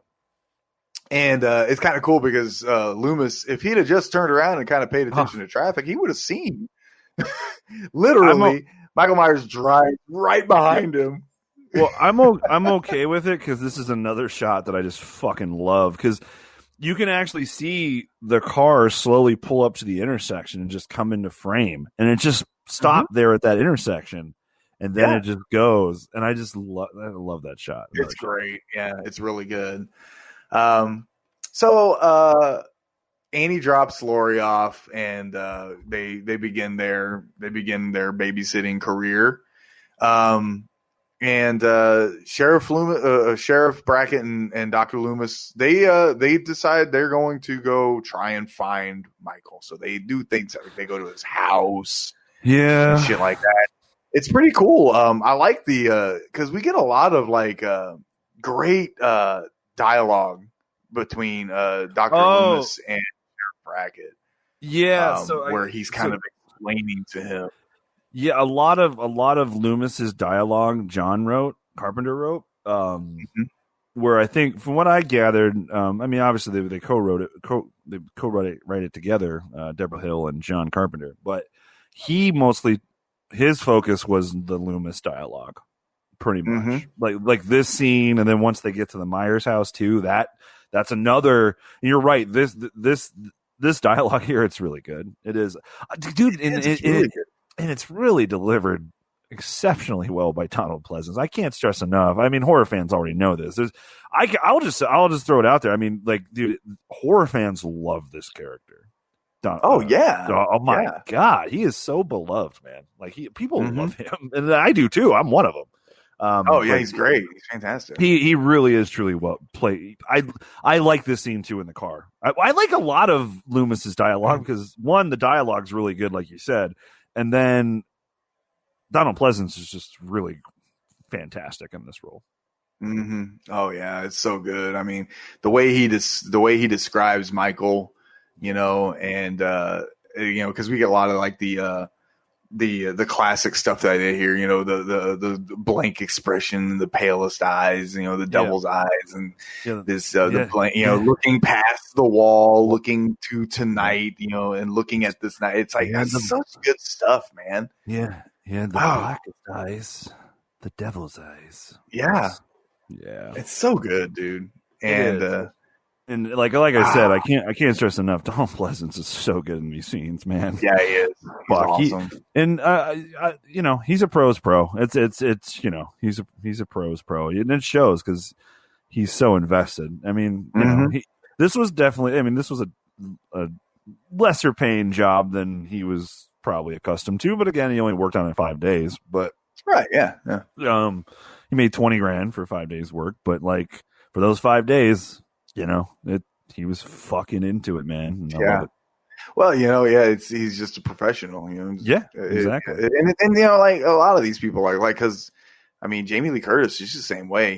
She goes all in on her roles. She doesn't half-ass shit. Even fucking Resurrection. I know. What I mean, I know. Like, she's even invested in that. You can tell she is. She's a professional, and she's still. I tell you, I've always felt she was underrated. You know what she was really, really good in? I mentioned True Lies already, but something recent. She's really, really fucking good in Knives Out, bro. She is good in that movie. She commands the screen in that fucking movie, dude. Her and Daniel Craig both. Yeah, because here's the thing. Like, that whole cast is fucking amazing. I think that was one of the best casted movies of last year.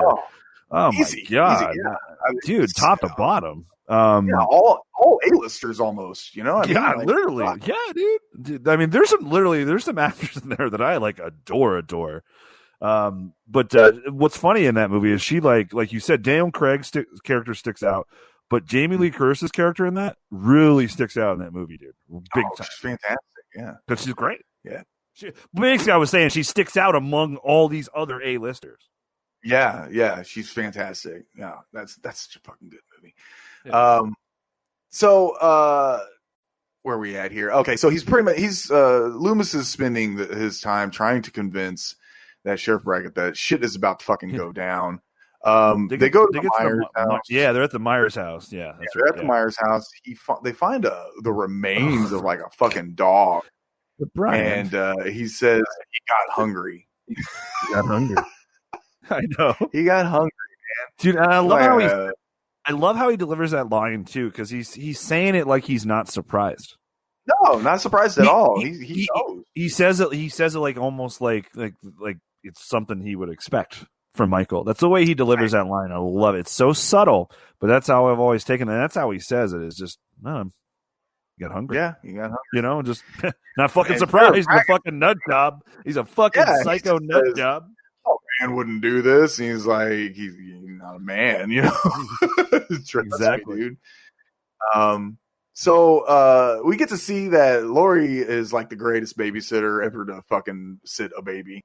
So, she really awesome. Is. She's actually, she's a great babysitter. Yeah, she's super fucking great, man. She's like, they got Jacqueline. They're going to do Jacqueline. They're going to cook popcorn, watch movies.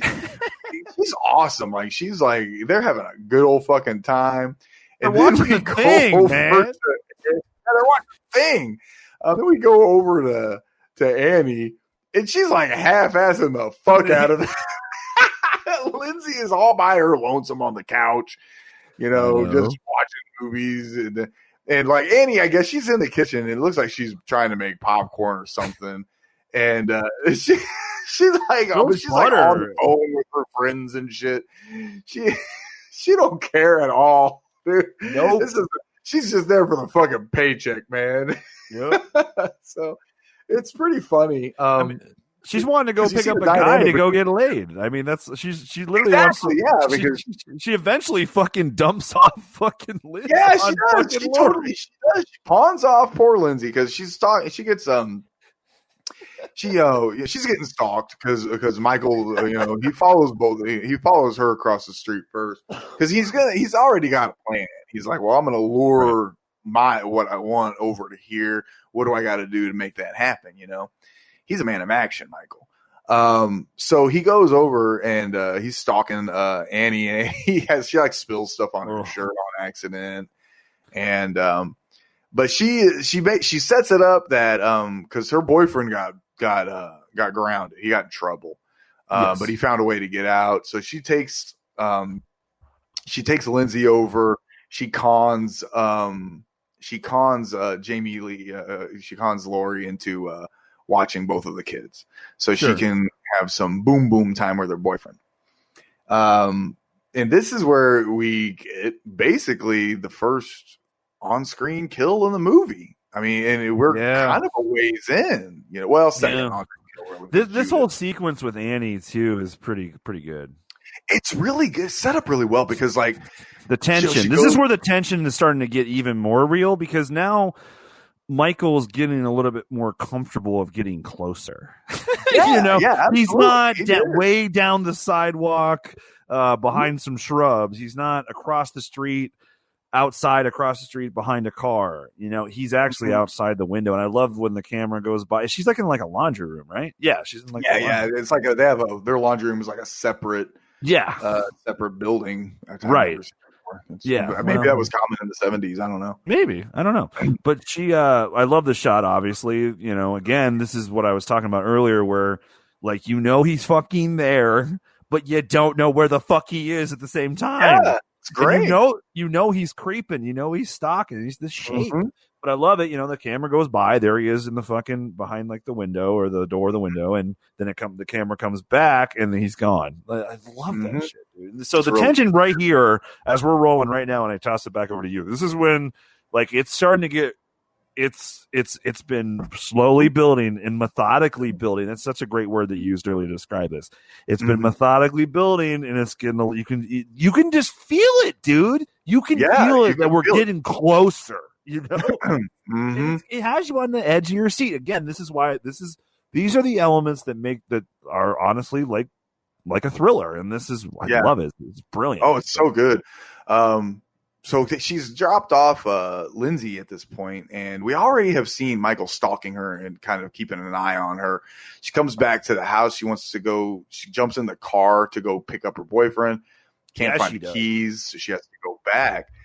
And she finds the keys, does her hair, fixes it up a little bit, gets back to the car. And when she sits in the car, she looks up. All the windows have suddenly fogged up. So he's in there just heavy breathing the fuck out of it. And so she like reaches up. She's like, "What the fuck is that?" And dude, he pops up so fucking fast. Look, you creepy bastard. All right, we already know. He pops up so fucking fast and he grabs her throat and he starts choking her out. And I remember being young, not remembering, because for some reason, when I was younger, I had a hard time figuring out exactly how it was that he killed her. But he does. Sure. He pulls the knife up and he slices her throat really quick. Yes. And once again, there's no blood. You know, there's no like, you don't see the knife penetrate at all. It's just super quick. He just brings it up and whoosh, just like real fast. And that was it. And this is intentional. I mean, this was a creative choice from Carpenter and the producer. Like they agreed that this was the best routes to go. I think at the end of the day, they just wanted to keep it simple. I mean, and they felt that the simplicity would actually be more impactful and make it more scary, and it actually does. It is because the shot of her face slowly dipping down onto the steering wheel and onto the horn is haunting. It is because it's through the foggy window. You know, I mean, you don't see everything crisp and clear, and her eyes hang. You know, they're open the whole time and gazing out into nothing. It's so fucking dark and it's so good. I love it. You just don't. You didn't need you didn't need blood and guts and gore in this. You just it's not net between how this movie is fucking shot, the way that Carpenter directs the absolute shit out of this movie, and the goddamn score and sound in this. You just don't need it. You don't. You know, it's there's no. And I love describing this movie as simple, and you say it all the time too. Describe this movie. I mean, it's down from that keeping the kills simple to the mask keeping the mask simple. I mean, it's a goddamn Captain Kirk mask, guys. So I mean, those are just two things that are just simple, and it works. Yeah, it does. It works. It fucking definitely works. So old Michael he has to get rid of the body. Well, he has plans for the body.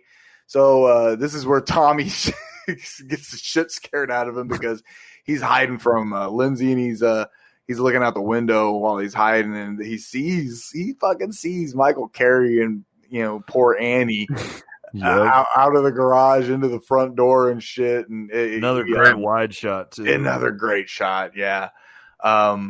And he backs out. He screams and scares the shit out of him and stuff. And so when Laurie's kind of has to lay into him, so she turns into she has to play bad cop for a second, once because she's been playing good cop all night. Right. This is when old Linda comes back into play, and her boyfriend Bob had already had plans to come over and hang out with Annie. Because they were going to basically just have a big fucking orgy up in this house while Lindsay was sleeping or some shit, which is kind of fucking creepy. So they show up and nobody's there. They're like, wow, nobody's here. Everybody's gone. So they have the whole house to themselves. So they get their swerve on and, nobody can last for shit. None of these guys got any goddamn stamina, man. What the fuck's up with these dudes? Hey, man. I guess they're young. I guess they're young. I don't know. Well, when we were that age, we were all only packing a bullet or two. Yeah, you're right. I should be nice. We were just so excited to be able to have sexual contact with another fucking human woman. Yeah, you know, we were just lucky to see a boob, let alone do other stuff. Yes. All right, so they go up into the bedroom and they have 2 minutes of the most exciting shit you possibly have, and so they need beer now because she needed a cigarette, or actually they both needed a cigarette to bring them down. Sure. And then Bob goes down to the kitchen to go grab some beer, and this is another wonderful fucking scene. So he goes down there, and you can hear Michael breathing like with the whole time he's in the kitchen almost. Yep. And it's fucking fantastic. The breathing element added to the Michael Myers character is one of the best things ever added. Yes. It is. It is. So he's in the kitchen, but the back door pops open a little bit so he can tell that he's like, oh, somebody's been fucking with this. So he thinks that it's just he thinks it's one of his friends, somebody goofing off. And opens one pantry, nothing, turns around, opens the other one, and bam! Fucking Michael, quick as shit, like just jumps right out, hand on throat against the wall. And this is I love this display of strength because he doesn't like he lifts him up against the wall. He lifts him up, but it's not like he doesn't like have to use his legs or back or anything. No. He just literally just standing straight, raises his arm up, and he's like up almost to the ceiling. His head is almost to the ceiling. Yep. That is some crazy strength, man. Dude. So that's kind of like our first kind of hint at maybe like a supernatural element to this. Yeah, because it's all kind of been. He definitely has some like a very brutish strength for sure. But it's like, Loomis has been trying to tell us all this whole fucking movie that he's evil as fuck. Nobody's listening. But I love the aftermath of this kill. This kill is great. This kill is great. This is probably the most iconic kill in the movie. Yeah, for sure. 100%. Yeah. And it's the kill itself is pretty cool. I mean, the fact that he literally nails him to the wall with a butcher knife. Mm-hmm. That's awesome. That's essentially what he does. And then the aftermath of it is one of my favorite moments of the movie. It is. It's mine too, because he stabs him in, and then he just steps back. And then the head tilt. Just looking at what he's done, looking at what he's created, or look at what he's destroyed. You know what I mean? Like, it's awesome. He doesn't just do like one little head tilt either. It's all the way to the one side, back to the other side. Then he comes back. It's so long. Like, I love that. That's when you know that's when you kind of realize too, like, yeah, this dude is not normal human. No.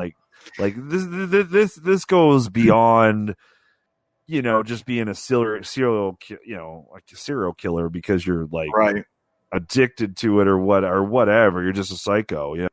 This runs deeper than your typical serial killer. This runs that.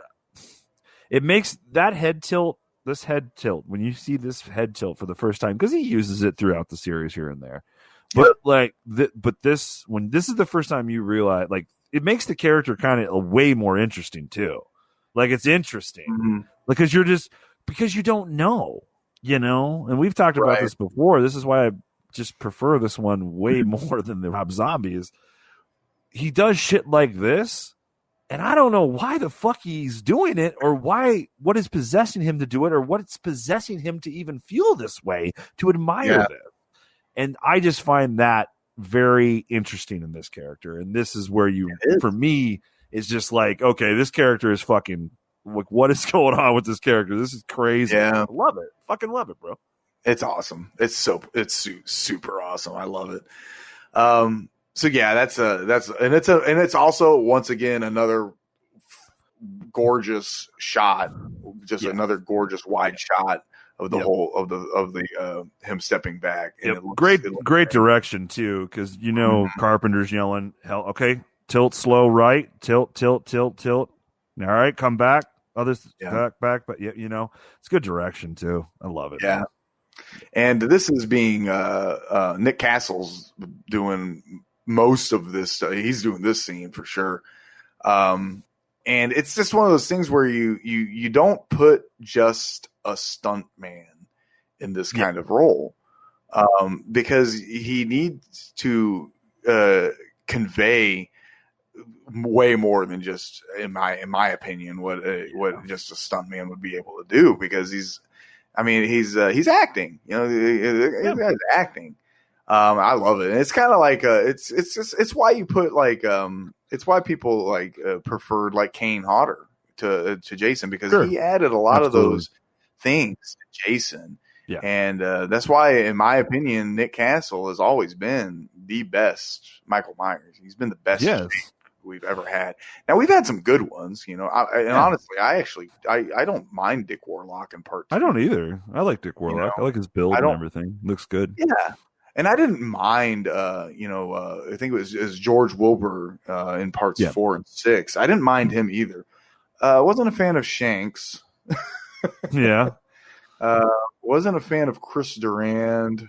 Yeah. Wasn't a fan of they ain't no Nick Castle, man. They wouldn't go on to direct Major Payne like Nick Castle did. Exactly, man. No. Kids at home that don't know that, if you ever seen Major Payne with Damon Wayans, Michael Myers directed that. Yeah, isn't that awesome?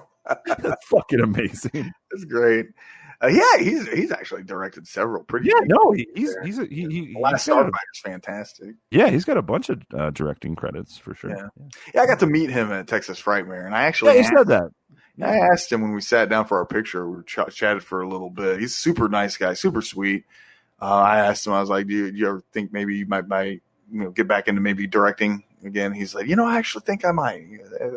So hopefully he has the time. I know COVID kind of fucking shut a lot of shit down, but I'd love to see him get back behind the camera and direct another movie. Sure, absolutely. All right, so Michael Myers directed Major Payne. Yes. Fun fact of the day, kiddos. Oh man. All right, so poor Bob, he's stuck in the kitchen, just hanging out. And now he goes up to take care of Linda. And this is yet another one of those iconic scenes and iconic shots where the door opens and there is Michael. He's got the bed sheet over him with the holes cut in it and Bob's glasses on. Yes. And it's clever as fuck. But she thinks it's Bob goofing off, of course. And this is what you kind of realize too. Michael's not stupid. Oh, he's smart.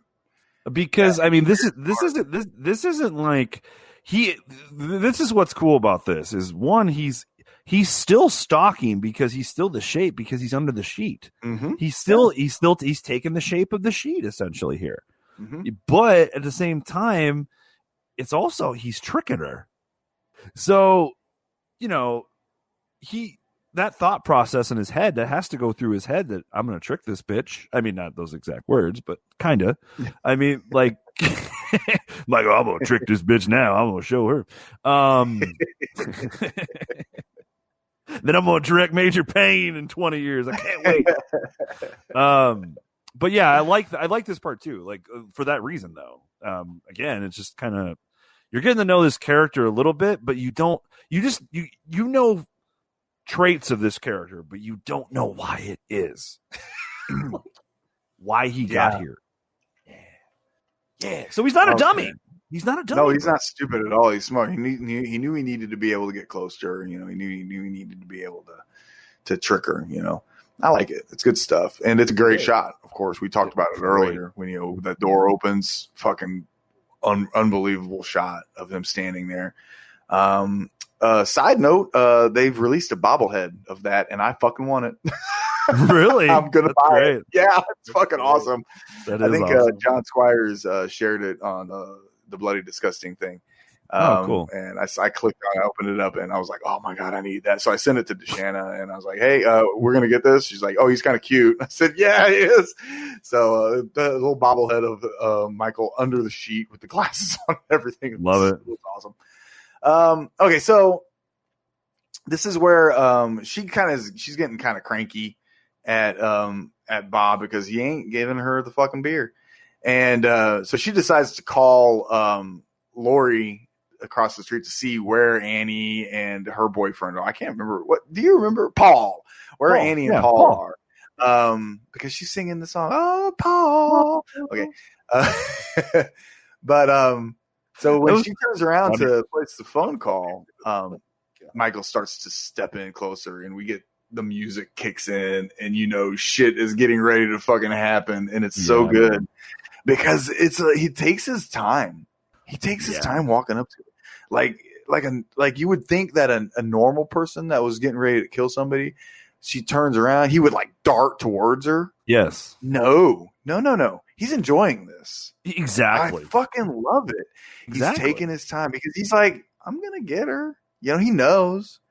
He's just taking his time. He's relishing the moment, and it's unreal because right when Lori answers the phone, he grabs the cord and he starts strangling Linda, and of course Lori thinks it's them goofing off because she's kind having of sex. Sex.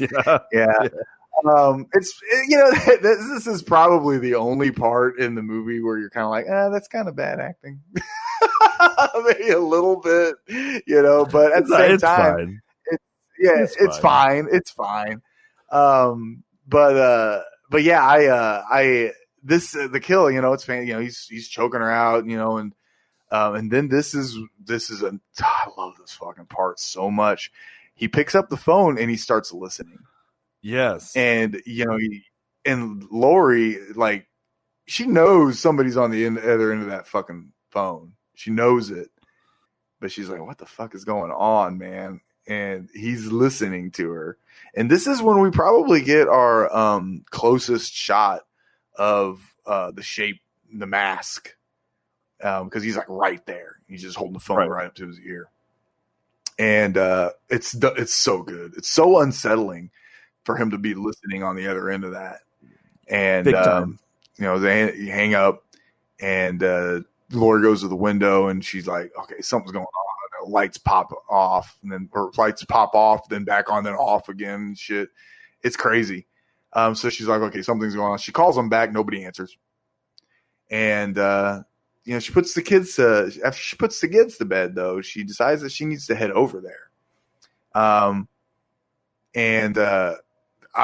This is obviously from here on out, kiddos.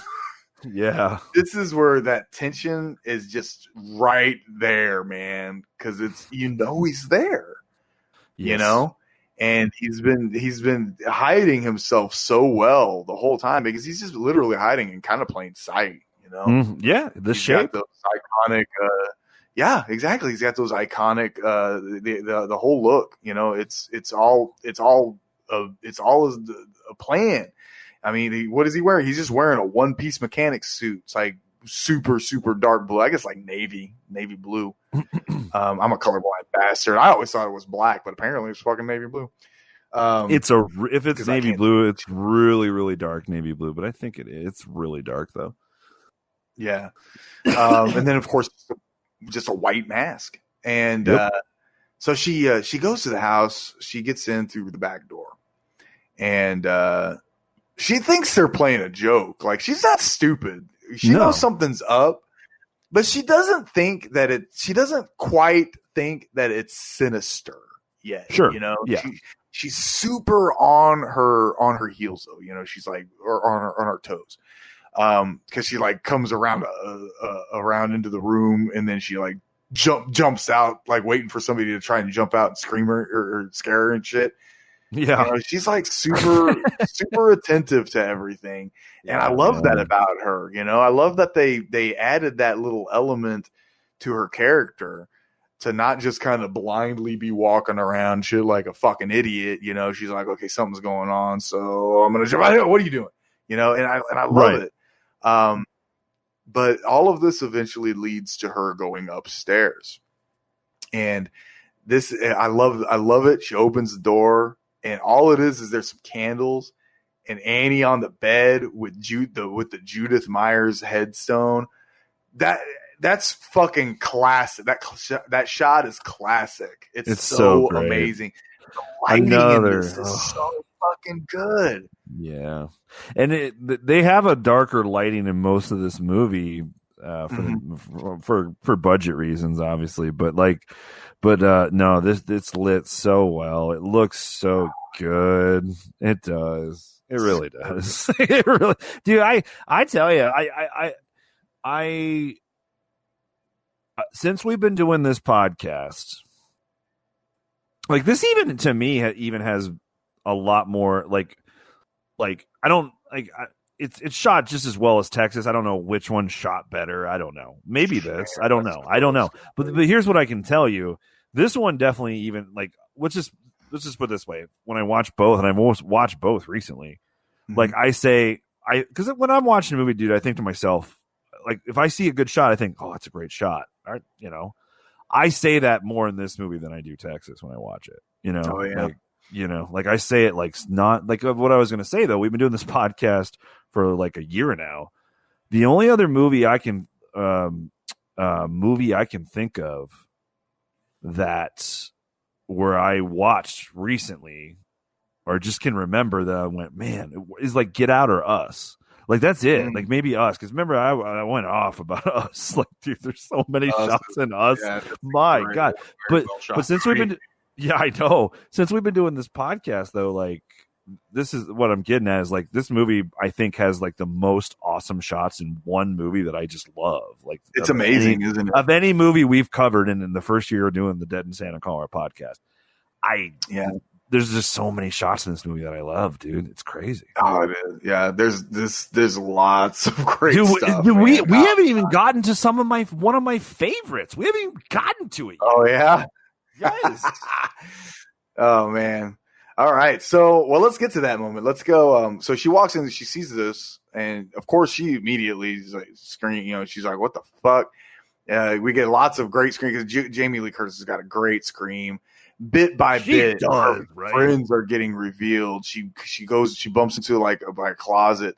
The door opens and there's Linda. She's laying in there. She's dead. Actually, I think Bob drops down first. Actually, she backs up. Bob's fucking body swings down, and then that bumps her into Linda. The reveal for Linda. She backs out of the room and she's she's scared, screaming, shaking. Shit's not right, dude. And I love this reveal. This reveal is so good because there's nothing but a dark room behind her. And then this is the shot. This is the shot. This is so good. This is my favorite shot in the movie. Okay. I love how probably mine too. I didn't know how they pulled this off until I actually listened to the Make Every Death Count podcast. Yeah.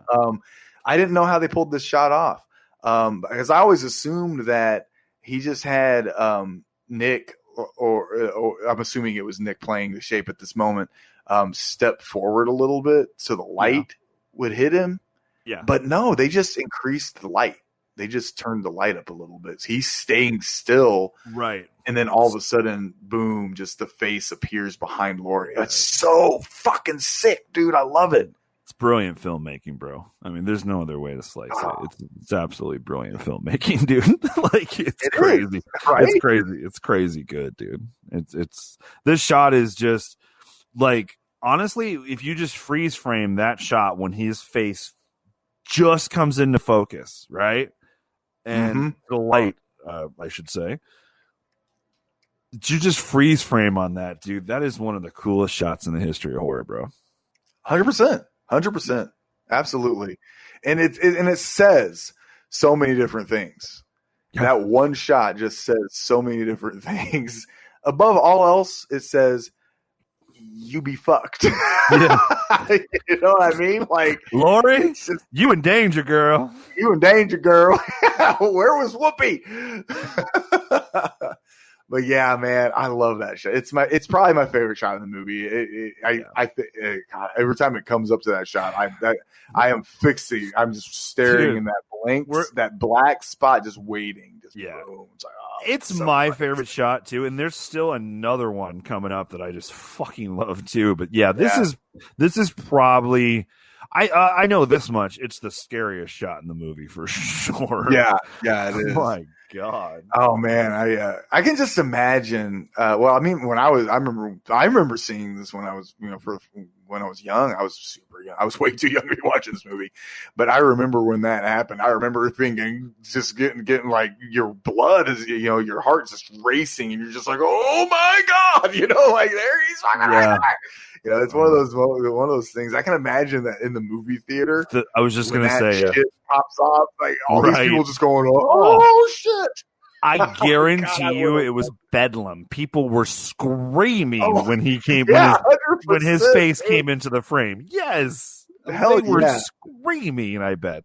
Oh, you know it. And I wish I could have seen it. Well, what's funny? Last year, well, actually, I'll wait till we get to the part. We're almost there. I'll show you a little. Okay. Did you? Yeah, there was a clip that was somehow someone had audio of like a screening, or somehow there was footage of like a movie theater back when this movie was released. How is that possible? But I'll talk about that in a minute. Oh yeah, I don't know. Did you ever see that? No, I've never seen that, but I'm very interested to hear about this because it wasn't captured on iPhone. So. No. Okay. All right. So let's get through this. He steps out of the shadows and he swings down and he stabs Lori in the shoulder. Okay, and she falls over the rail and down some stairs. Lucky she ain't dead. That would have broke my neck. But she's only 17 or 18, so she just bounces right back up. That wouldn't have not been me. I wouldn't do that shit. Not at no 43. Dude, and we're at like 15 out of 10 on the tension meter right now. Oh yeah, it's just through the roof, man. This sequence when she runs back across the street with the fucking music going. Oh, it's so good. What is that sound? It's going like. You know what I'm talking? It's like a constant. It's like a constant beat. It almost sounds like some type of metal instrument clanging, like it goes, or it's almost like maybe like a I don't know. I'm not a musician. I'm like ignorant, but it's like, you know what I'm talking about, right? Yeah, Oh yeah. It's like a. It's so, and then you have other sound and score music on top of that. Part of that score, like sound, and it's like, oh my God, dude, this whole honestly, I think the sequence of her right now running across the street, scrambling to find the key, scrambling to get Tommy to fucking open the door, looking behind, here comes Michael. Like, to me, this is probably the most intense moment in the film. Like, seriously. Yeah. It's so crazy. Like, I don't know. This is the score is going, and just this whole sequence, dude, is just it's so good. It is. It's so good because I mean, it's just filled with tense. Oh shit, girl, are you going to get the fuck away moments? Because like she gets to her feet, and then it's another really cool shot of Nick Castle standing at the top of the stairs. Yeah, and then he starts to come down the stairs. And she gets into the kitchen, locks the door, and she's trying to get out the back door, but he's trapped her. He's got it's like a rake against the fucking door, keeping it shut, so she can't open it. But so it's just filled with like, oh God, yeah, you gotta keep moving somehow. You got to get the fuck away. Like, he busts through the kitchen door, and then she has to bust the window or one of the glass panes out, so she can push the rake away and get out. And it's like every time she just barely gets away every time. I know. It's like, oh my God, he's got like, it's drawn out to where the point that you're like, you feel like he literally just needs to reach out his hand and grab her. And that's that level. That's what it feels like, because they've done such a great job of building up this tension throughout the movie, throughout all these events in this movie that are building to this moment right now. Yeah. It's a fucking master class. It's a fucking master class, man. It is. Oh God! And then she, of course, runs across the street. She's gimpy because she hurt her fell. ankle. Yeah. So she's definitely got a hitch in her giddy up. She gets to the door and she can't find the fucking keys. And I love this part too. This is so good because she like tosses up like a couple of potted plants to the window. Tommy's bedroom. Tommy's like, what? What do you want? Like sleeping. She's like, I love that because that's exactly what would happen. Think about yourself when you were 6. Like, what? I'm coming. All right, I'll get up. Yeah, I love it. I know, but she's like frantically yelling, "Tommy, open the door!" He's like, "Okay." Well, his like just lackadaisical attitude towards like honestly, it adds to the suspense. It does a shit ton, actually. Yeah, it adds to. I'm telling you that's this whole sequence of her running across the street and going to the door, scrambling to find keys, throwing the potted plants up at the window. Then the camera pans to she turns and Michael's coming. Then it back to her, then back to Michael, pan back to her, back to Michael. He's getting closer, This whole sequence to me is just dude. It's so good. It's some of the most intense cinema you could ever watch, bro. I mean, absolutely. So she does get in the house, and quick little editing note: doorknob is on the different side. Did you notice that? I did not know that. I did not notice that. Yeah, like when she's outside the door and then she finally gets in and then they cut into the inside and she closes the door. The doorknob is on the opposite side from what it was on the outside. Kind of a little interesting little ditty. This movie is trying very hard to be for me to drop the score. Be a 2 out of 4. 2.5 takes to the heart. Every time I find some fuck up, I'm knocking off a point. Well, they did the best they could with what they had, Yeah. Okay. Yeah. So she gets in the house, but and she sends him upstairs, locks the door. She tries to call the cops, but the phone lines have already been cut.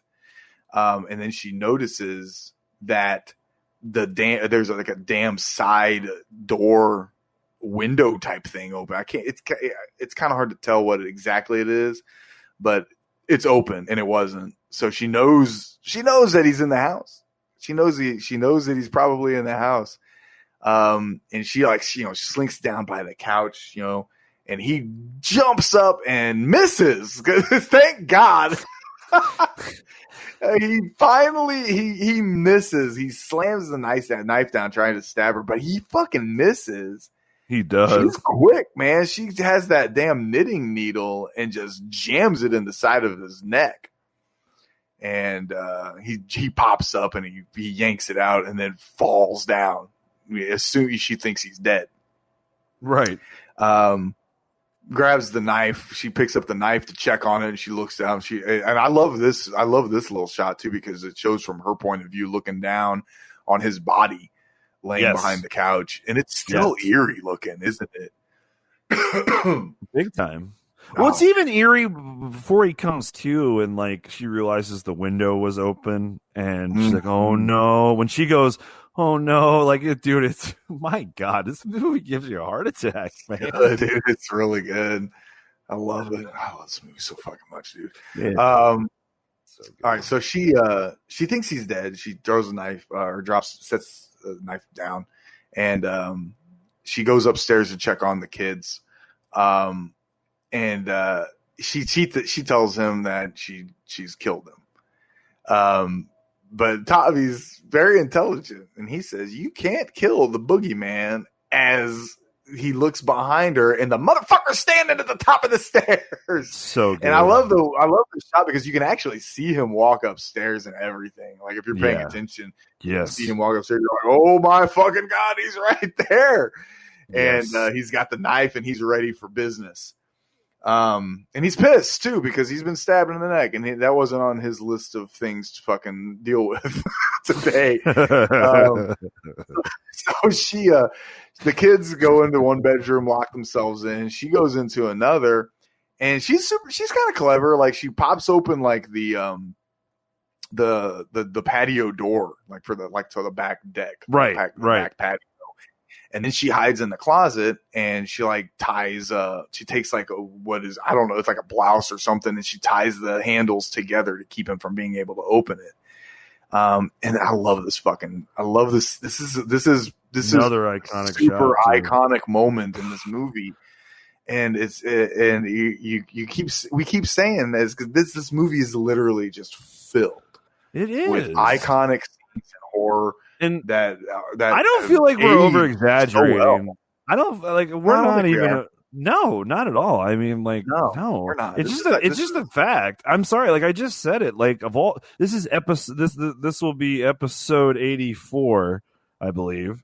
And off the top of my head, I think we're on episode 84 now. And like I said, like of all the 84 movies that we've covered, essentially, or whatever, 80 some movies we've covered, you know, this one has like more. I stopped myself so many times saying, great shot, great shot, great shot. It's like, gee, it's just one after another. So like when he busts through this fucking closet, dude, and the fucking, I'd like to read up on that. Like, did that light purposely come on, or was that an accident? I don't know. I'm assuming it was done purposely. But it is a good question. I'm going to assume it was done purposely, but I wouldn't be shocked if it wasn't. Because me neither. Because when you really think about it, when you see him in that just like that closed off light of that closet, like right. It's so crystal clear, like how he looks, and it just you hadn't seen him in that much light, really, like that close up and that up in your face. So I love this part too. I love that shot. Just that one clean, well, bright lighted shot of him. Mm-hmm. Bro, I love it, dude. It's fantastic. I think, if memory serves me correctly, in this particular sequence, I think Tommy Lee Wallace was playing Michael Myers, busting that closet down. Yeah, I think you're right, because he was the production designer, and he might even be the co-editor. Yeah, editor as well, I believe. Yeah, co-editor with Charles Bornstein. Yeah. Yep. But yeah, I think Tommy Wallace was playing Michael when he was busting all those things down. I think you're right. I think you're correct about it. You would know. And I think Riley would be able to confirm that, because I believe he mentioned it in that same episode that I listened to, where I found out about the lighting. Yeah, I'll be honest. Now I can go listen to the episode. I didn't listen to it because I know we were covering it, so I didn't want to like. I'm like really weird. I'll be honest. Like I if it's movies that like we're covering and other people are covering, I don't in the network. I wait to listen until we cover it, because like I don't want to. Because I don't want to like get some thought in their head that they had that I what I mean? You know what I mean? Too funny. Yeah. No, I listened to it specifically because I was hoping they would have information that I didn't know, and they did. Yeah, for sure, and it was perfect. Yeah. But honestly, I just do it. No, I'm not saying about what you're saying. Like I'm just saying, like just saying something funny or like taking something. Yeah, you know, I just I don't want the thought to creep my head. That's all. I'm a method podcaster, bro. I like it. Method podcaster. Oh man. Okay, so beating the shit out of the closet, busted in. She's super fucking crafty. Our final girl, man. Yeah. And this is one of the things where people are like, "Oh, Lori just kept running and running and running." You know, that's why some people don't like her as like a final girl. Some people think that she was kind of a weak final girl. And I'm like, dude, you're fucking crazy. But yeah, I mean, yeah, she's still tough though. You know what I mean? Yeah, she ran. Dude, she just fell down. Who the fuck wouldn't? Dude, yeah, who the fuck wouldn't at this point? Dude, she's resilient. Dude, she's resilient as can be. I mean, dude, she literally thrown down a flight of stairs essentially over man. You know, and, dude, she's about to get stabbed here in a little bit. But like, you know, she's been through hell, man. She's been through some shit, dude. So she grabs a coat hanger out and then she straightens it out and she manages to stab him in the face. I guess it's probably in the eye. It's actually, we know it's definitely in the eye now. And then he drops the knife and she's fucking hard. She grabs that knife and just slams it up into his chest area, and he falls down, assumed dead. again. And this is great. She goes to let the kids out, and she tells them to go to a neighbor's house to call the cops. Really good acting by Jamie Lee in this dialogue too. Really good, fantastic. Acting. She's so good. Yeah, she's so good. Yeah. Now when the kids go running out, they they don't just run out and just go. They're like running out screaming. It's great. I love it. There's Loomis. And Loomis now, now mind, at the same time that some of this stuff had been happening, Loomis finally turns and notices the car. Yes, I will say, our boy Loomis, who is great. He's awesome.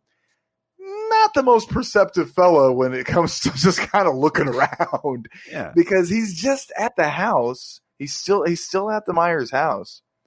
And then he turns and he sees the car, the Smith's Grove car or whatever, you know? Yeah. And it finally notices that. And so he's like, oh shit, he's here. So he goes and he sees that it's the car, and then he starts to kind of wander. He's like, well, if he parked here, he's probably kind of close-ish here, is kind of his, I'm assuming, his thought process. So he luckily he happens to be pretty much right in front of the house when these kids run out of it screaming. And he just goes in, and thankfully he does, because while Lori's kind of kneeling down, just kind of collecting herself because she's just been through some shit, Michael pops up, and I love it. He sits up, and no sound, and then turns and looks, and right as he looks, the music kicks in. Yep. How fucking brilliant is that, dude? So good. And again, another, to me, I think this shot's iconic too. I do. It is. Oh yeah, it's great. It's because so he's like out of focus in the background, and she's just she's just had a night, man, and she thinks it's finally over. Mm-hmm. And when the way he sits up real slow, and then does the fucking head turn after he's completely, because he doesn't do the head turn until his body is completely upright. I know. It's so good. Like you said earlier, I'm going to steal a word from you, methodical. It's just, it's so good. It's funny you said that. When I was watching the movie earlier, I actually said that word out loud, methodical. Yeah, I said, I did. Yeah, it is. It's totally methodical. But yeah, here we go. Here we go, baby. We're almost through this. Here we go. She stands up and he stands up, and then he starts walking towards her as she starts walking out of the room.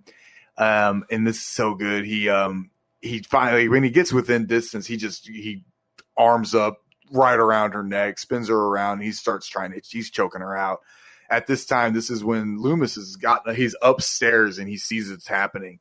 And Lori, she grabs at the mask, and she's able to actually rip the mask off him. He steps back into the shadows. I love the lighting in this because it gives that opportunity for the viewers to be like, right when the mask comes off, he steps back and you can't see anything for a second. Yeah. And it's just that quick, like, fucking with the viewers, like, no, you're not seeing. And then for that split second, but then he steps forward. He steps forward and you see him, and he's just a normal person. It's just this scene, he's actually played by Tony Moran. Yes.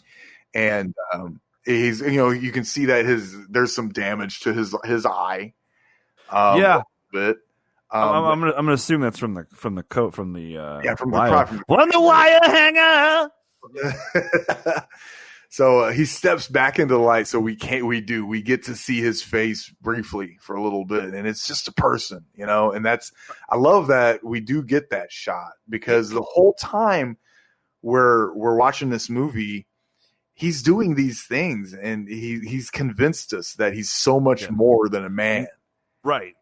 And then we finally get that confirmation.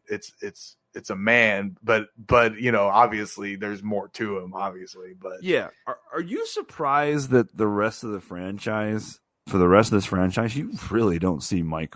Like, this is really the best view you get the entire franchise. Yeah, it is. It is, and even the part 5. Yeah, I was going to say, he's got that scene with Daniel Harris in part 5. Uncle, let me see, Uncle. But But like you see, I would say you get a better view in this, right? Oh, easily, yeah, easily. Big time. It's not even close. You only see his face in part 5 when he actually jerks back. Yes, when she tries to touch him, and it's real dark too. It's pretty dark. Yeah, you don't see a whole lot. Yeah. Wonder why they kept him masked this whole franchise. Essentially, it's a little surprising. I'm glad they did. I'm glad they did. You? Are you? Though? Yeah, I am. I'm glad they did because I think if you see too much of his face, it'll just continue to humanize him, and I don't want him to be humanized. See, and I actually kind of agree with that, but at the same token, you could also take it as the fact that he is human and looks human. Mm-hmm. That it's even crazier that he is actually human. You could look at it that way too. And you see it, and it's like, my God, this monster looks like that. What? Yeah. Who is the fuck? And so it's kind of, I guess it's definitely it's personal preference and it's personal perception. Yeah, absolutely. Yeah. So I guess what I'm getting at, I guess as a Halloween fan, just a horror fan in general, I don't know. I love the mask reveal and final chapter in A New Blood for Jason. I would have liked one epic face unmasking. I would have been okay with it. I think one after this, like one New Blood style. We all have to admit, Jason looked pretty goddamn awesome in New Blood, and that reveal was fucking incredible. Yeah, that was great. Yeah, that was fantastic. I'm not saying I wish they'd have done it just to be cheap. Kind of like what Part 5 does. It's kind of cheap. They kind of cheat. Like if you're gonna do it, I think here's my problem. I guess what I'm saying. If you're gonna do it, then fucking do it. Like don't. Yeah, Part 5 was super deceptive about it too because they actually put that in like the taglines and shit on the fucking trailer. Yeah, exactly. Like the mask comes off. Yes, it was on the. Yeah, I remember it was on. I remember it was on the back of the VHS. It said Michael Myers finally unmasked. Or some shit. Yeah. And then we didn't even get to see hardly anything. Yep. Yeah, kind of disappointing. Well, there's a lot of things about that movie. And ironically, that came out a year after New Blood. Just going to throw that out there. Oh shit! All right. So masks come off. We see Tony Moran in his credited sequence as playing the face of Michael Myers, and then he puts the mask back on quickly. This is when Dr. Loomis shoots him. He shoots him one time, and he jumps back. Loomis comes back in. He's just standing there breathing. Shoots him 5 more times, and he falls. Flies back and falls over the patio onto the ground. Mm-hmm. Yep, he's dead, right? He shot him 6 times. He did 6 times, Bryan. He shot him 6 times. All right, so he checks, kind of checks on Lori. Says, she says, was that the boogeyman? And he says, as a matter of fact, it was. That line, by the way. And then he looks over the edge. Looks over the edge, and he's gone. But the crazy thing about it is that like Dr. Loomis isn't even surprised. Nope. Like he just looks off, and then he just looks up. He's like, well, all right. He just knew. He fucking knew. He knew that he was going to be gone. He wasn't going to be there.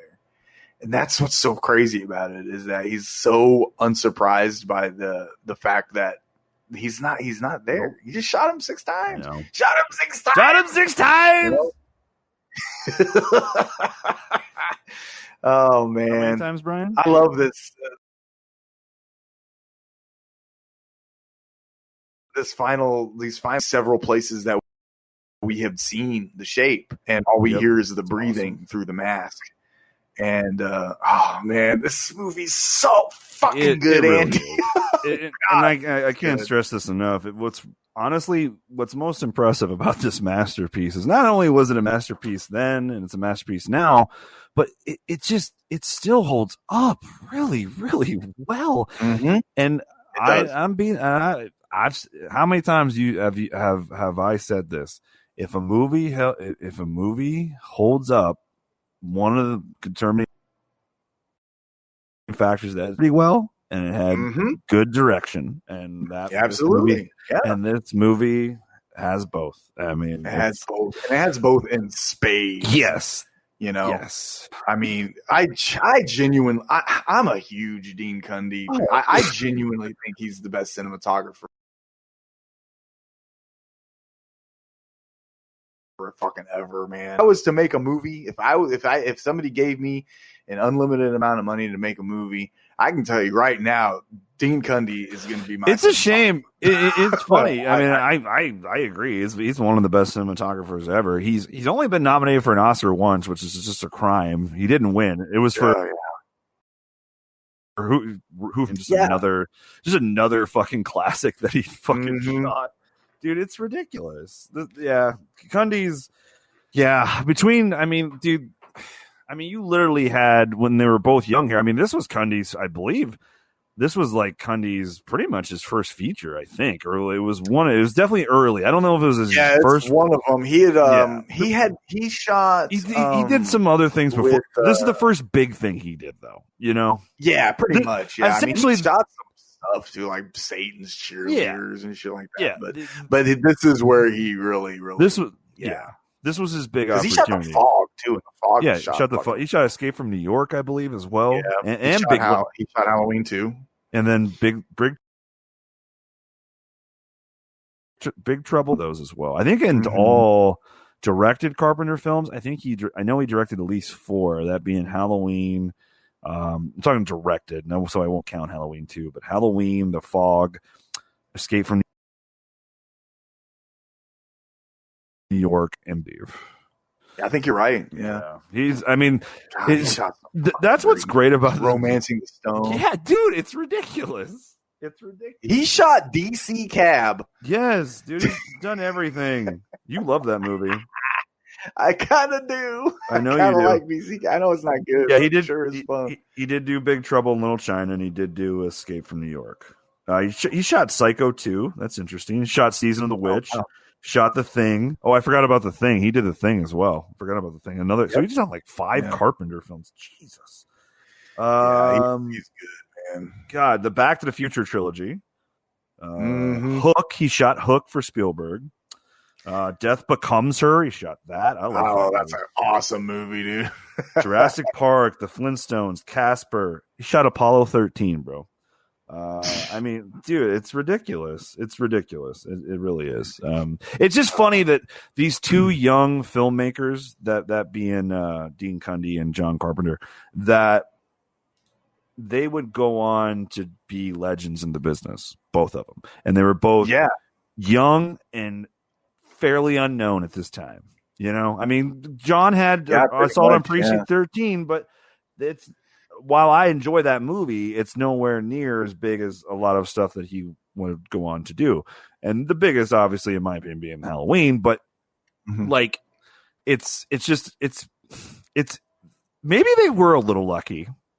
You need a little luck. Maybe.